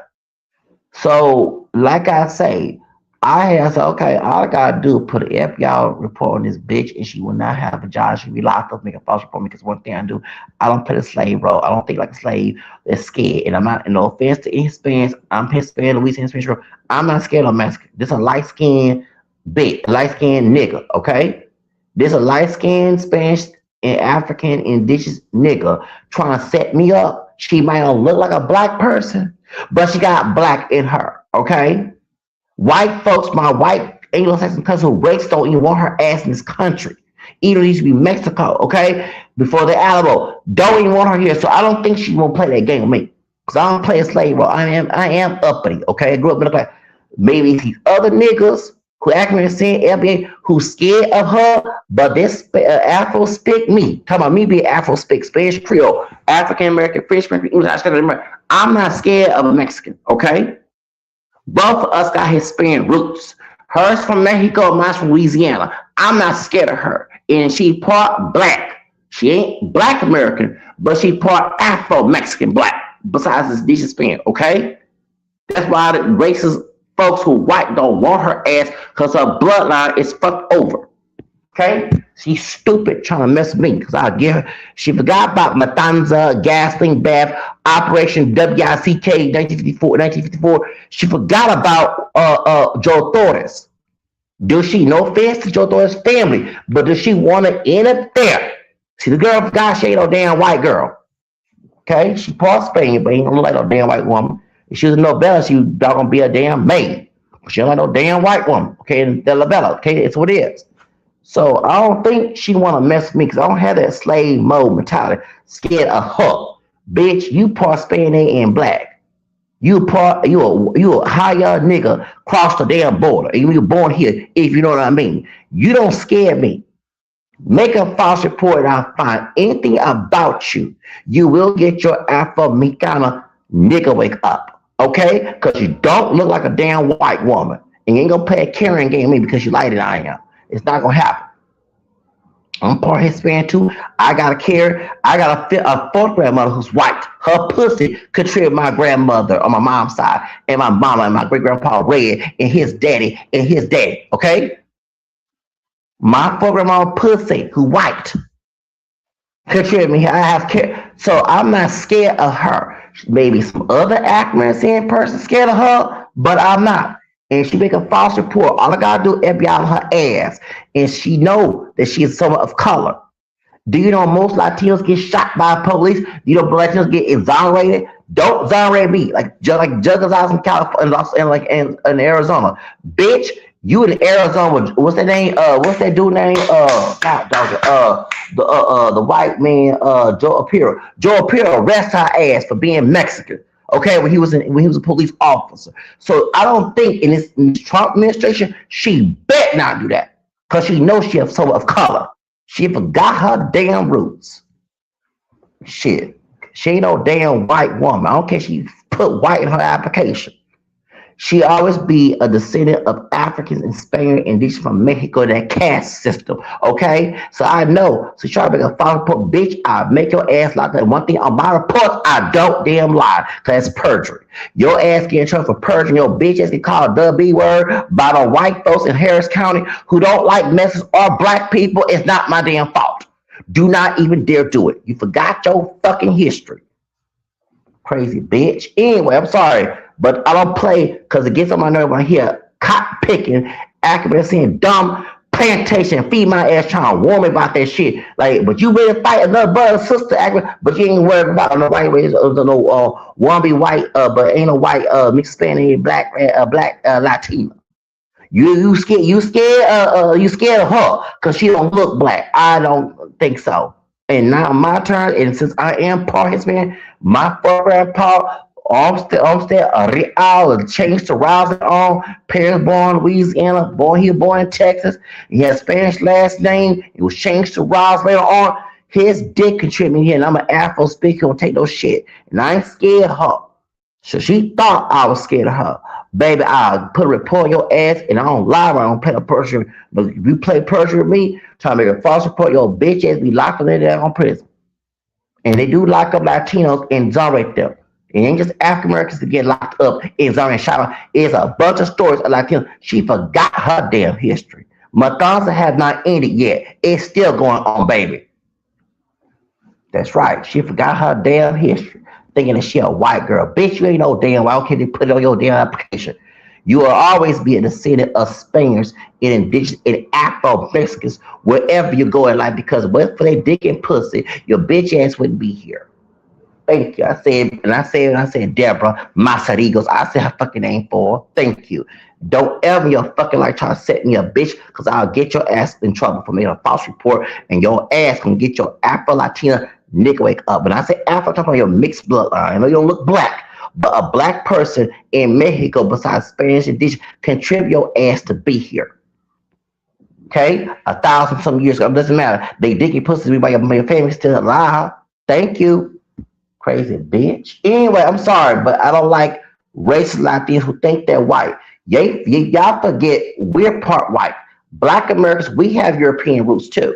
We're not no full Africans. The white racist people, they don't like us. The descendants of our slave owners ancestors don't like your ass either. They're working at ICE to put your ass and like your ass up, even you are a citizen of this country. So you better make a wake up call and stop thinking that you're white. That's why many of us are not participating in no King's March because you want to set someone up. And I'm gonna let you know. And I'll go ahead and say it. That's why I vote for Donald fucking Trump in 2020 because it's crazy ass bitch. You gonna lock my ass up and I ain't doing it wrong? And Kevin Johnson don't have a private comment there and he's your boss? Bitch, I'm gonna get your ass locked up too. Okay, I don't play that game. I don't play the slave role. The other African with cotton picking mentality, that's them. I'm my own person. And yes, I do have an ugly mentality. And you will be locked up for making a false report. Trust me. And Latinos do get locked up in prison and get shot by the police and abused. Go look it up on Google. Okay? They don't put that on channel 13 and channel 11, channel 26, but if you don't, because they don't do the real news reports. But go look it up and see how many people who are Latino getting killed by the police. Okay? And Latino officers get locked up too. Shoots. Okay?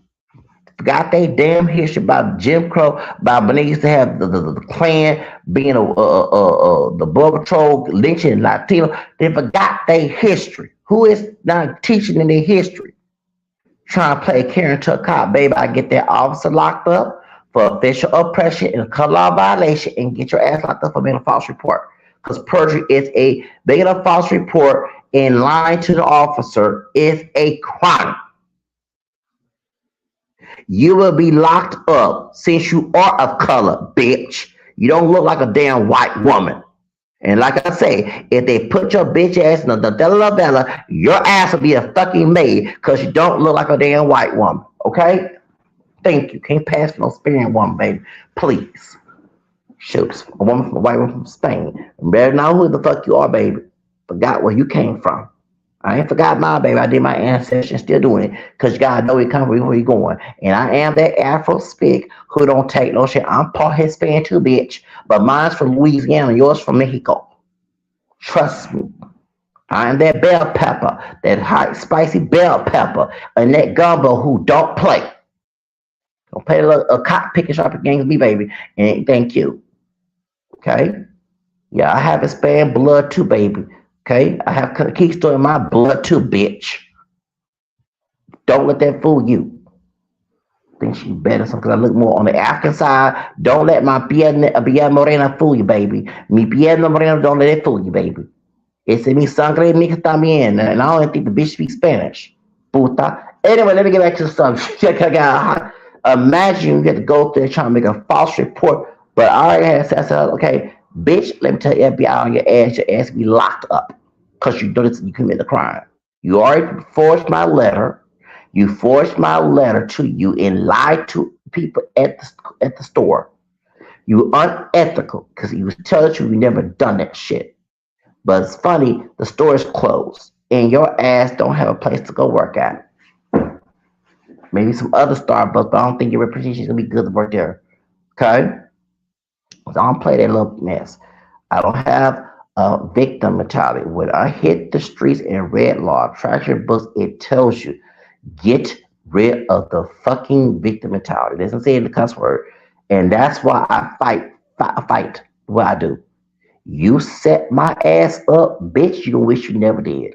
I don't have to do no physical things, no crimes. I'll let it know what you're doing wrong and let it be known, and your reputation will be ruined. And you might go to jail if they find any crimes because I don't lie to law enforcement. It's a crime trying to play some caring game on me, but you Spanish and nigga. And I said what I said, Spanish and dish and nigga, because it took them three raíces, them three razas in Mexico in a castle to make your bitch ass. Forgot who the fuck she came from. They failed her Chicago history class. Matanza, Gasling, Bab, Operation WIC. She forgot Joe Thortis. We got dumped in the bayou and they called all type of WB words back in 1970. This one forgot what the hell she came from. And it's still going on because they're still killing Latinos. They're still locking them up in false accusing. So do you want to be in that population, baby girl? But you're not going to be the one who's been false accused. You will be a victim for. You're gonna be truly, really in trouble for a crime for lying. Because I don't play victim. That's the other African American people who got plantation child. That's why I don't get along with other Africans. You think like a damn victim, you don't get no resolution. You think like a victim, you will get one. And my resolution happened. Cause soon you can. So anyway, so I didn't hardly go visit as much since the back issue and I would go visit if she was not there, but I would get leave because I didn't want no problems with Deborah. So, and I found out what was going on. So she got in trouble again. Okay. Danielle, a lot of folks not know, word on the street, which was true, that they was telling people to work at Starbucks while they had COVID-19 or so in their house. And they told somebody, the woman from who like Meghan Markle, who's Latina, I did not snitch on you. I let there be a reference to my report, and I did tell Orsha when I had my apartment on April on Easter 2021 to not have you in trouble because it's not your fault if you're listening. It was Danielle and Deborah's idea to tell you a lie on your application that you was their father did not have COVID when he did. That's why I believe this was all satanic. If you're gonna have a deadly disease while serving food, That got to be a satanic sacrifice. And when I know about Deborah, when I did my research on her and could tell all her business, but she's used to live in Ohio. She's not from and Danielle's from Ohio. Y'all know who I have a problem with on YouTube from Ohio, who's a Satanist. Blue is Shalala.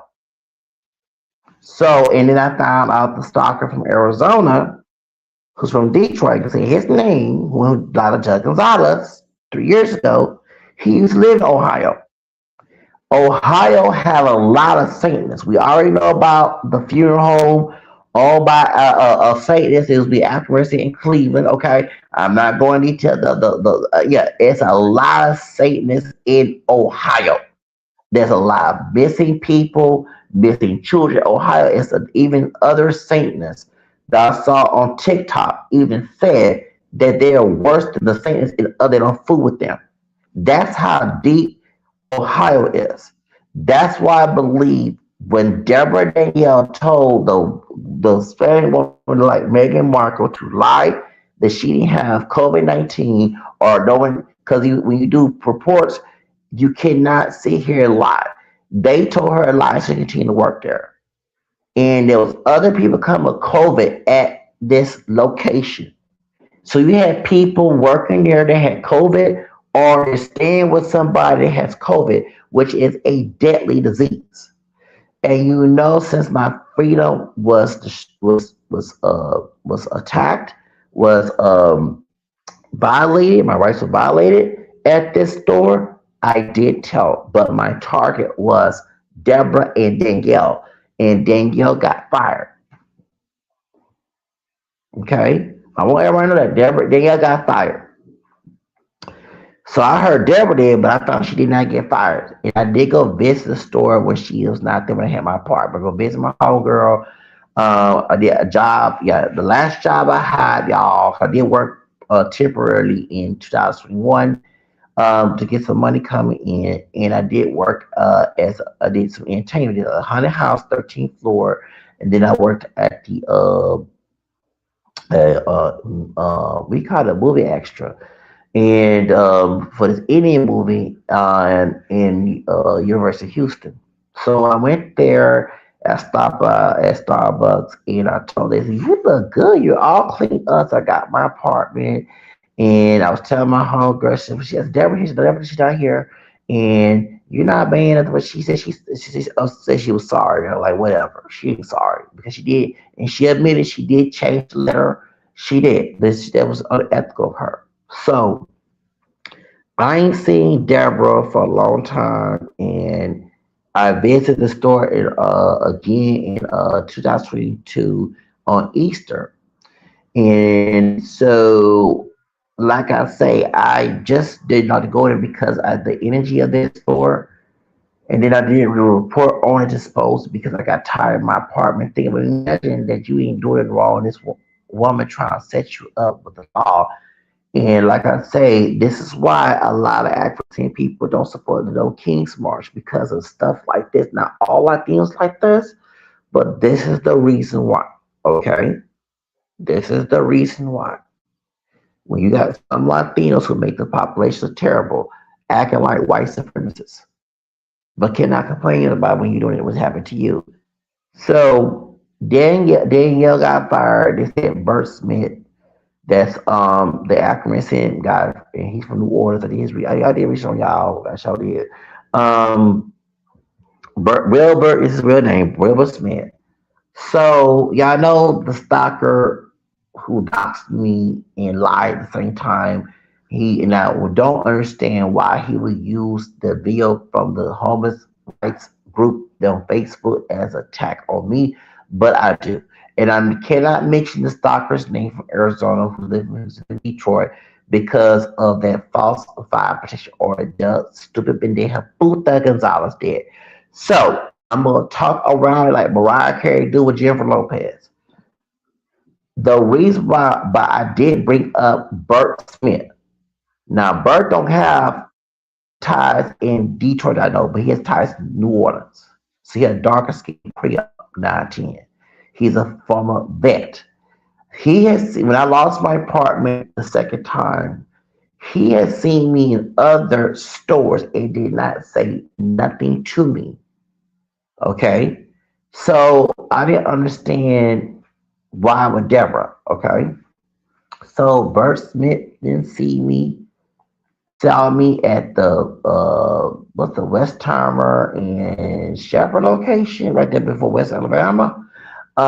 He see me at the Richmond location, not too far from Donville, in Woodhead, Woodland, Woodhead.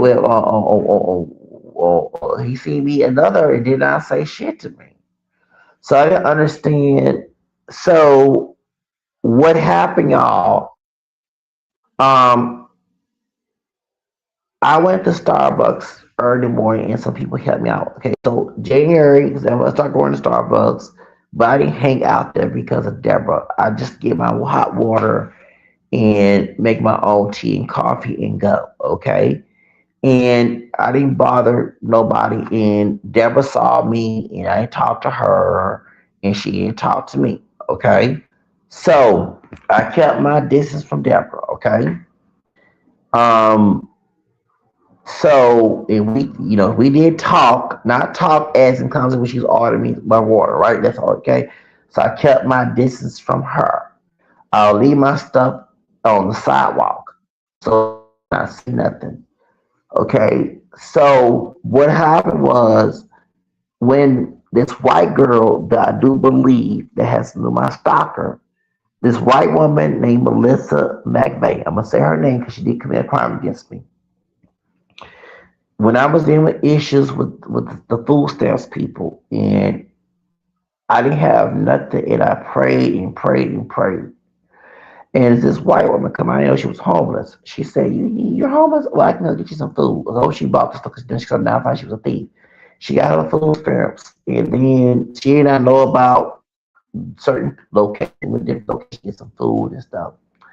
I find it weird that she came around once my Italian American friend from Maine and I were no longer friends. Remember I told about we one time slept on the bridge but by Yale, not too far from Yale, the Walmart is.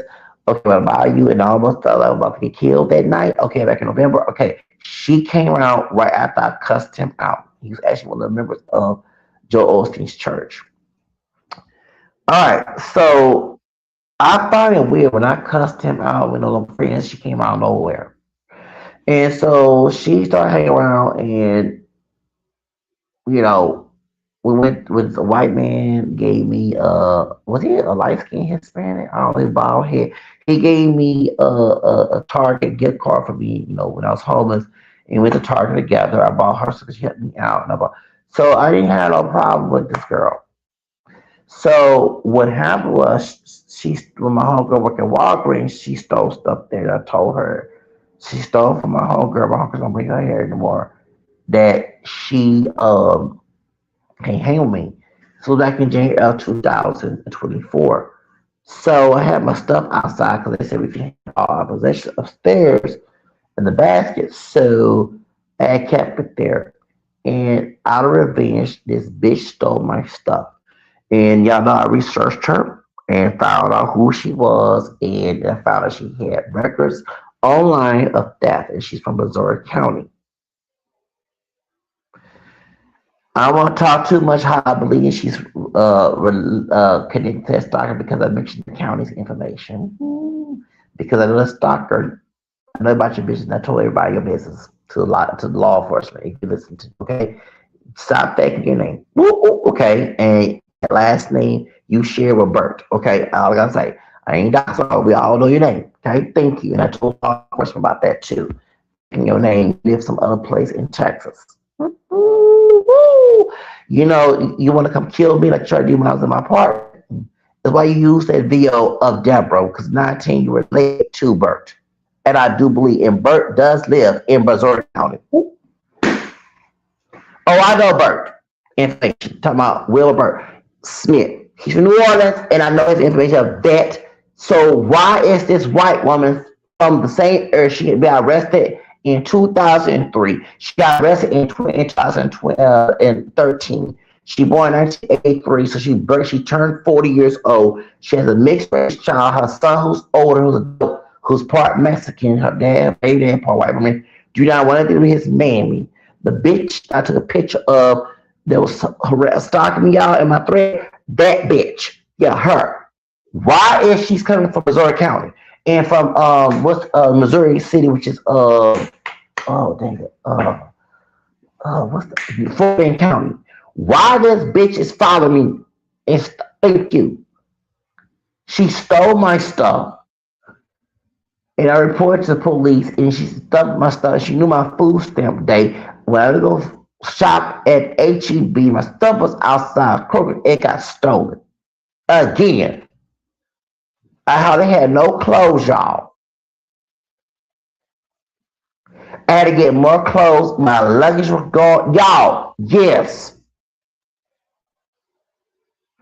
My stuff got stolen 2 times. So I had few stuff with me. And when I told the people at Starbucks when Deborah was not there, they gave me a blanket and stuff. So I had a trash bag of my possessions so that my stuff don't get stolen again. And I kept it away from the area so it would not be seen. So oh Lord, they had no problem me bringing because it wasn't a bunch of stuff. It was a few things.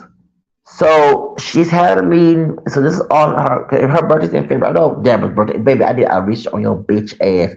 When you fuck my rights, I know about you. That's why I will report you to these authorities. They have your information.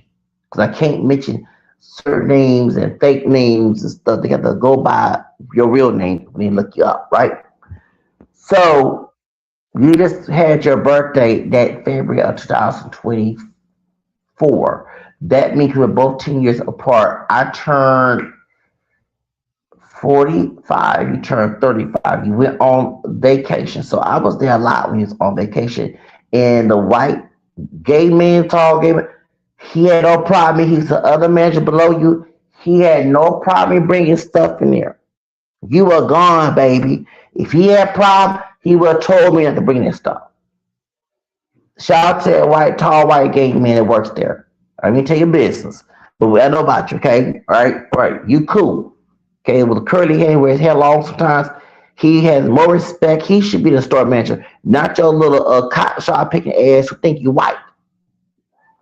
I said what the hell I said. Should discriminate your bitch ass. You want to be discriminatory right back in your face. Take that form of action out your ass. And you in Burt, okay? Yeah, you in Burt. You need y'all to tell affirmative action. Be Trump's on DA. Take DIDEE, whatever it's called. Because let me explain something. I'm for diversity hiring, but they get the coons like Burt Smith and Deborah. That's why. They get them to do the white supremacy behavior and you do report and say, well, they're for a person of color, not racist. That's why I'm for partially what Donald Trump doing with the DEI. I'm a person of color. I do need to get hired, get opportunity. I get that. But they're getting coons of color to infiltrate white supremacist behavior like Deborah and her nigga, okay? I said what I said. So y'all want to act like coons in your authority, and then they need to discriminate against your bitch ass. Put a white person there, baby. Okay, I said what I said. It's funny. The white gay man was nice to me, who was a man below your bitch ass and do me dirty, but your bitch ass gonna do me dirty. Okay. So she had a meeting. This is on my Black Spanish Creole third grandma's birthday. You know, said Real. Okay, remember they changed the name to Riles or Anna Riles. Anna Real was Riles. So she was born Anna because they changed my grandpa's last name. So her birthday was 140th birthday. Of course, she deceased. She died in 1974. Yeah, she died in February, y'all. Before her birthday, she's 89 years old. She died 89 years old, going on 9 years old that year back in 1974. Okay, so she was alive. Of course, 100. She'd been 140 years old that year. Okay, because she born in 1984. 1884. 1884. Yeah, 1884. Right? Yeah, 1884. Okay. Yep, she went 1884. So Grandma Anna. So on my Black Spanish Creole third grandma birthday on my mama's side, Lord have mercy. cotton picking and start picking trash on that Monday morning. Lord Jesus. Whew. So they have a manager meeting. Okay, I'm on my computer saying my prayers and novenas. I go use the restroom. Okay, I know the code to the restroom. I go use the restroom, and I hear Deborah telling Bert and some accuracy people and some things from the work those managers. He's trespassing. If I was trespassing, why the hell you didn't tell me to leave? When I said first you gave me like Danielle told me, you get no meeting to me, you get no paperwork. She's talking shit. Because I called out about her racism back in August of 2020. Okay, that's why. Okay, that's why, because she knows she was in the wrong. So then she said he's trespassing. So I heard it. I said, "Oh Lord, well, Bert here, because I'm gonna have Bert speak his mind because Bert." And I'm like, I felt like Jamie Foxx. Remember that the white one from Living Color? Y'all remember who pretended to be had an accent and she lied and remember Lakeisha Lakeisha Jackson. Remember Lakeisha? Yeah, Lakeisha. Yeah, right. And like Judge, okay. Remember he said, "Oh, it's a sister." Okay, I felt that way and never did it again. Don't ever, because not everybody's but all skin folk, kinfolk. The coon, I thought he was not a coon. I told him about. I emailed her about. I said, "Deborah here, and I'm watching my back." And I already emailed her about Deborah. She been racist. I emailed her. I said, "Please, watch my back because I'm not here to bother him." And so I'm gonna go take a shower at one of the churches. And so I don't trust Deborah. I emailed him about her. Okay. So, I emailed Bert and also got attacked. That's almost got attacked by that Sunday. This homeless guy that used to live in my apartment complex. I emailed him and the police officer by his ass. He see email she better not do it with his crazy bitch ass. Because I did tell everyone trying to fight me and try to fight me that Sunday morning show did. So what happened was, because we used to be neighbors. The dude, that's how I know him because he used to live in the same apartment complex I did, and I don't know where he living now. So then it's funny they did come and drink coffee and tell his bitch ass leave, but he gonna try to fight me. And that's what I told me and the gay talk about. I said, yeah, dude. I said the dude has been in trouble with the law before, and I know his, but I keep my mouth shut. But since this man want to fight me for some reason, I don't. I'm gonna get the laws involved. And I emailed police officer about that nigga. I sure did. It was before that. It was 25th. Okay, 25th. 26th of February was that Monday. So when they had a meeting, and Deborah told me I had to leave. And so leave the premises. So she didn't scream leave the premises like I did in the VO the AI, but it was just dramatization, but it wasn't like that. So they was having a management meeting, and so I said, "What's excuse before you try to kick me?" I said, "I'm talk to your boss. Where's your boss, Bert? Where Bert at?" I said, "Mr. Smith, Bert, what?" That's how you talk. Like, no profession. How you doing? I said, I don't want to hear. Do what you say. That's what he said. That's what the old nigga said. I said, "Oh, you want to my head thing? You want to be a straight nigga? Like working in them nice clothes?" I said, "Wait till I tell the corporation on your ass. Wait till I tell both y'all. Y'all both gonna get y'all cotton picking and straw pick ass." And one thing I know about Deborah, she was trying to act like she was not racist when acting racist. I saw her many times at Starbucks on her management meetings on Monday and early morning. And I've been, she tell me leave in, okay? And I remember seeing her when I used my computer, and I would see her, and this woman, okay, will smile about acclimating people like she was not racist. Oh, she played her card. I'm like, bitch, please. And I hope these old fake ass buses see the real you, because I know the real you. Back in times when you try to, bitch, don't do it. Don't do it. Don't do it. Don't do it. So then, because I've seen her talk to acclimating people, but y'all, at that store, there was not no black looking people there. Mexicans in the Spain got black and my homegirl like white girls, okay, who Creole. But there was hardly no black looking people at Starbucks at that location. But they have a nigga as a and the nigga should be thanking me beside thanking God. I'm explaining why, because what for me telling on Danielle and her ass and Santana Ritual, I believe, like your ass would not have a position. Your ass would not have that position if it was for me telling on Danielle. You had another store, you wouldn't have stores. It wasn't for me telling on Danielle about her letting COVID-19 working there. Your ass would not be working there, nigga. Tell my birth Smith, crazy nigga. You my damn, but I said the N word, you ain't know, but I'm calling myself a nigga. You are the white man nigga, and I oh hold up, and I found later on a Spanish man took your position. I bet not hear. You took my job. No, nigga. You did a racist Mexican American woman try to play white supremacy with me, and you sit there and told me do what she said, and talk to me in ugly tone with your female ghetto ass. Probably one of those niggas. Yeah, I said what I said. That they got lucky. They went to the military, and then now you trying to boost her up. But when they say can you take to get out of somebody because you act all professional, you act like a street ass nigga. They had no damn sense when you talked to me that day for this old strawberry picking bitch. Okay.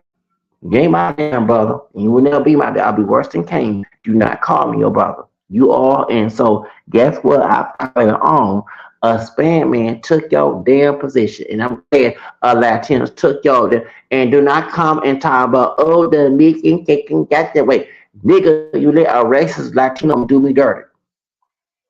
You ain't my damn brother. He never will be. You would never be my brother. And then I email your bitch. I say, if you died of COVID, I'm not crying. I did say that in email. We tried to talk to me crazy. And I said, only God Christ says, first of all, and Deborah's a racist Latina. She is a racist Latina. She smiled your damn face, look like Nuri Martinez. I know about that bitch. Okay?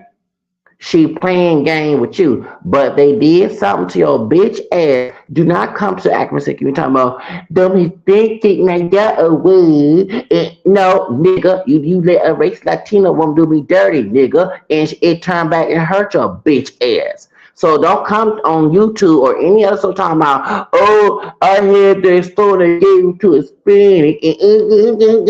Nah, nigga, you did the same thing to me, nigga, and guess what? Because we both Creole, okay?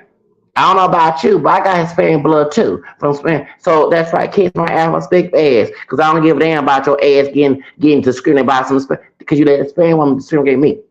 I don't know about you have some Hispanic blood, because you ain't telling you just going by the one driver saying you black. But when I find him from New Orleans, I said, hold on, he one of them darker skinned Creoles. 19, okay? Yeah, I did your research. I did research on Danielle too.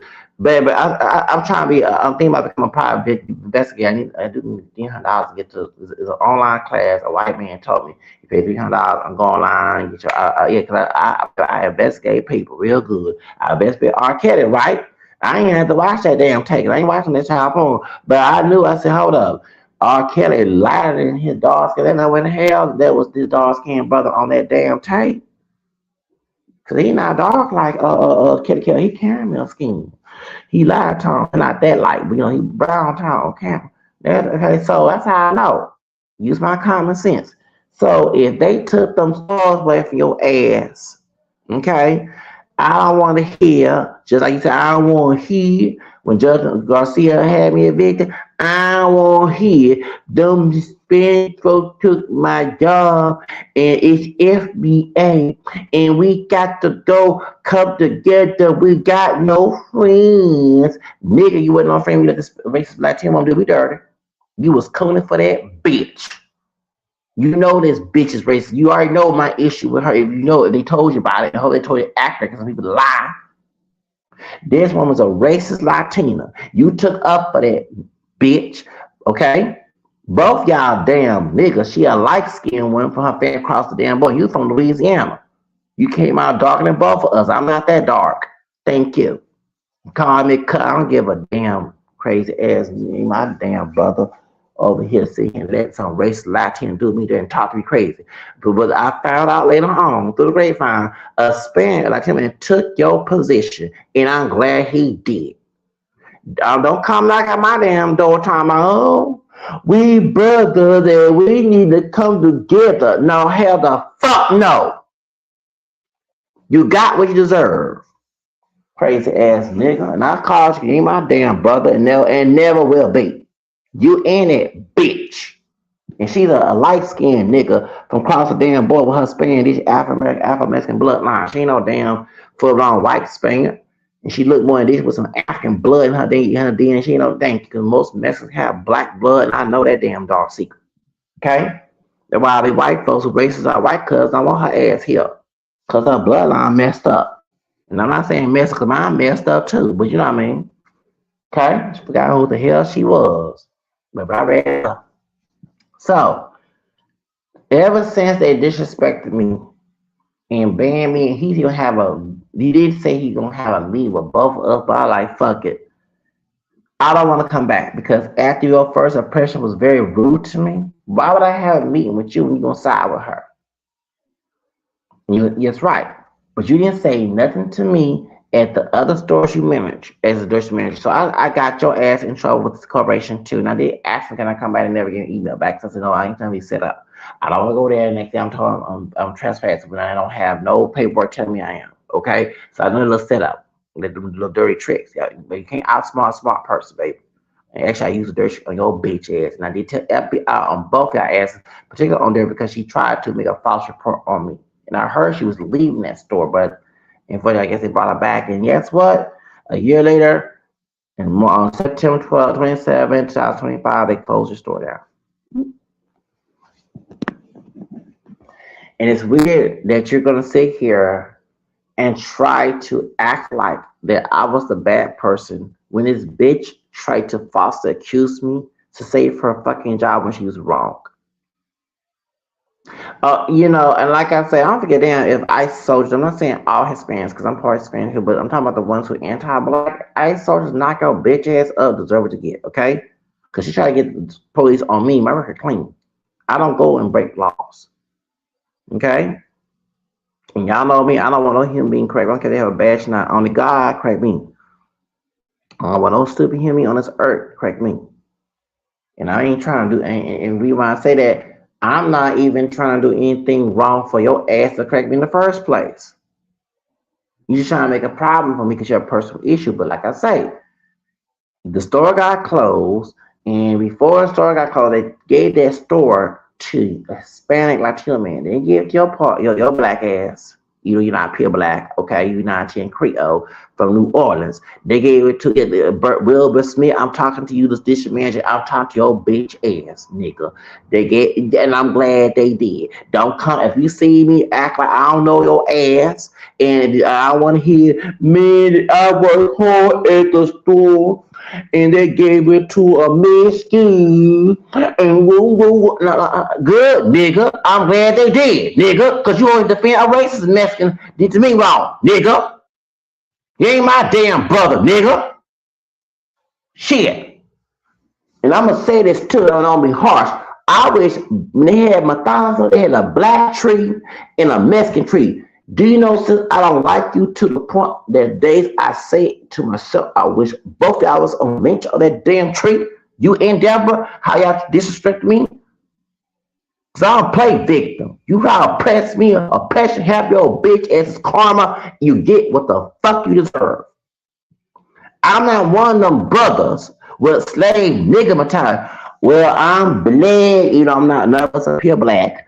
I'm black, and it's gonna always be that way. No, I don't think that way. I always change my mindset to reflect reality. I don't have brainwashing slave mentality like your ass, nigga.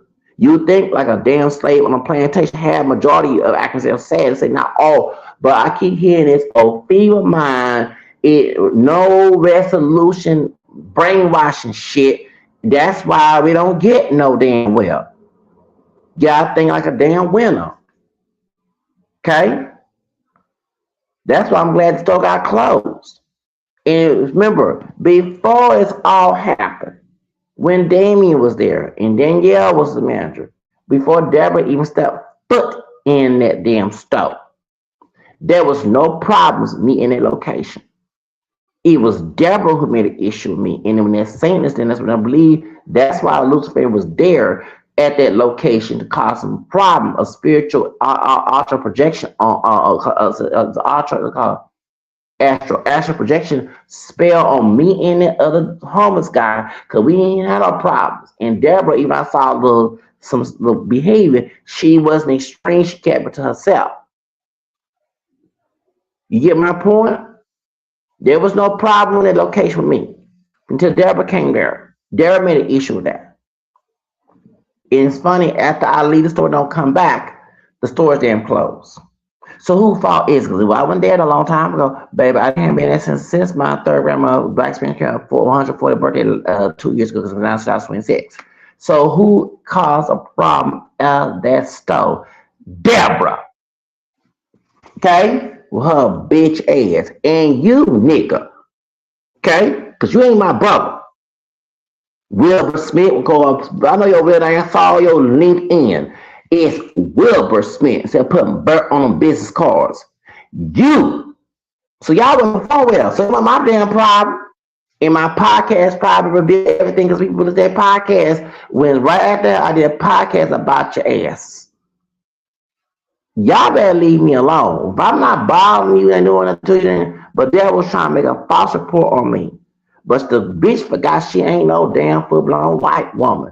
She part Spanish, indigenous, and nigga, Afro-Mexican in her blood, in her sangre, in her raíces. And she, like I say, this bitch have a stupid mindset, and then she a full-blown white Karen woman. Because one thing also, when Trump lost his election, I heard she was scared when the Biden won, the white Trump, and I was hoping I Karen. Go in that damn store and do whatever I do to get Miss Deborah. Baby, I was helping the white people working because they can't please. I saw them carrying bills doing pay. Baby, I was laughing at them carrying bills. I said, need one down there. That's right. Let her ass know who she is. She was scared of Trump supposed to come in and stomp it in that damn place. They should. Got her. Remind who the fuck she is. Trying to play this white Karen behavior. Bitch, you ain't no damn white woman. You part Spanish and this and black. You part Spain and Native and black. Afro-Mexican black, not black American. Okay? It wasn't for them dick and pussy of them roots in Mexico that came together of them three groups in the caste system. Your ass would not be breathing right now. And Bert, you ain't no full-blown black man either. You know, Louisiana, I'm from Texas, but I have Louisiana roots, and I hope we ain't no damn related. It's French, black, and Spanish, and Native. Thank you, okay? But you identify as black since you go by the damn one drop rule. I don't. I go by what my mixed heritage is, and I ain't ashamed being a mutt and a mongrel, whatever. I'm the Afro speak, I don't take no shit. Okay? So I'm glad you two lost your positions. They gave your position to a Hispanic man, fake ass brother. And when he took over, Deborah continued to work there, and the store got closed last year. I'm glad that happened. Was it all worth it? Was it all worth it to disrespect me and lie and mistreat me because your ass want to act like a white supremacist? That's why I am partial agreement with Trump about taking DEI, because in these diversity programs, when you do hire somebody, hire coons. Good minorities who are not trying to do anything wrong, who are trying to help the people, they try to ignore it and not get them jobs. But coons like Deborah and Bert, discrimination, good. Give that job to a good white person, not some racist ass, okay? Okay, yeah, they gave the store to a Latino man. I'm glad they did. Now I hope he ain't no damn Deborah, okay? Don't George Zimmer ass. But see, nigga, how you treated me in front of Deborah and just took her side on my black Spanish Creole third grandma's birthday. I had your cotton picking and strawberry picking ass did me dirty on my black Spanish Creole third grandma's birthday of all days. I'm glad. I'm glad. I'm glad. Good. Take that damn job. She gave it to a damn white person. I'm glad. And you know, blah, blah. They scared because I'm black. They scared because I'm Latina. Bitch, I don't give a fuck. You disrespected me. And I went out there trying to start the problems. I kept my cool. This all the time you see me act this way because it's legal to do that. Keyword legal. I didn't act a fool at Starbucks. Because I know that trick that you'll use against me so I won't get banned. But that's why I kept my cool. But on my YouTube, I can act a fool. On my podcast, I can act a fool. Because I'm not on property doing it. So let me tell you something. I'm glad that both y'all got screwed last year. That's your fucking karma. And since Trump in office, and I don't like him, anybody don't vote for him for revenge, so because I had a cop picking trash. Before Deborah, it was a cop picking trash. Judge Aaron Brown that got me evicted, and a strawberry picking trash to a criminal who had a criminal history and a criminal family. Judge Israel Garcia got me out of my apartment, and they both friends due to a fucking voodoo spell that got me in homeless 2 times. Judge Garcia put my eviction on my stalker's 36th birthday.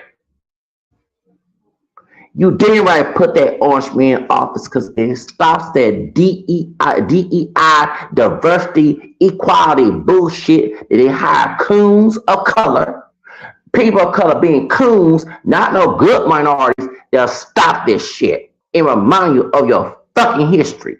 You forgot about Jim Crow. You forgot about slavery. You forgot about Matanza. You forgot about gasoline bags and Carmen Torres and Joe Torres, what happened to him. You forgot about Operation WICK. You forgot about the Alamo. You two cotton picking and straw picking motherfuckers that worked at Starbucks forgot your fucking history. I wish they gave y'all position to a damn white person and had you crying like a damn bitch. Disrespecting me and talking crazy after I don't care. Well, I bet you can't now, nigga. You don't have that position no more. Yeah, you at another Starbucks, but you ain't working. And this nigga, before, this one thing that I know about you too. Hold on, Mr. Bert Smith, the store manager, the district manager of Starbucks, talking about Deborah's boss, that nigga. Were they protesting at the other location? One Starbucks employees protested at the other. Judge Dina Hidalgo had to come there and help them out. And back in 2022, when I was in my apartment, when she was running against, is that Rob Miller? Huh, nigga? That's your store. What they protested at your store? On San Felipe, not San Felipe, on what's it called? On Shepherd and by West Town, by Target. Why they protesting, nigga? You doing your damn job. You know, you stupid. And I'm gonna say, because I'm a person of color and a minority. Some of you dumb ass people of color get on my fucking nerves. Y'all worse than white racist people. And I said what the fuck I said. You worse than white racist people. You worse than white racist people because you know better. That's why I call you a cotton picking and a straw picker, because you are. And Deborah, you're the reason why the store got closed. Did it close? And hold on, I got my foot on someone else's nigga Starbucks. That old dark skinned, big old woman, that old ugly fat bitch. She's an ugly bitch just like you, Deborah. The old fake ass sister on Montrose. They closed her store. I remember how she talked to me back in 2000, and she was a man's den. She talked to me crazy one time, and I just stopped going there. I'll never forget that 2019. The old big old fat old Aunt Mom bitch. Y'all don't know time about she came manager over there.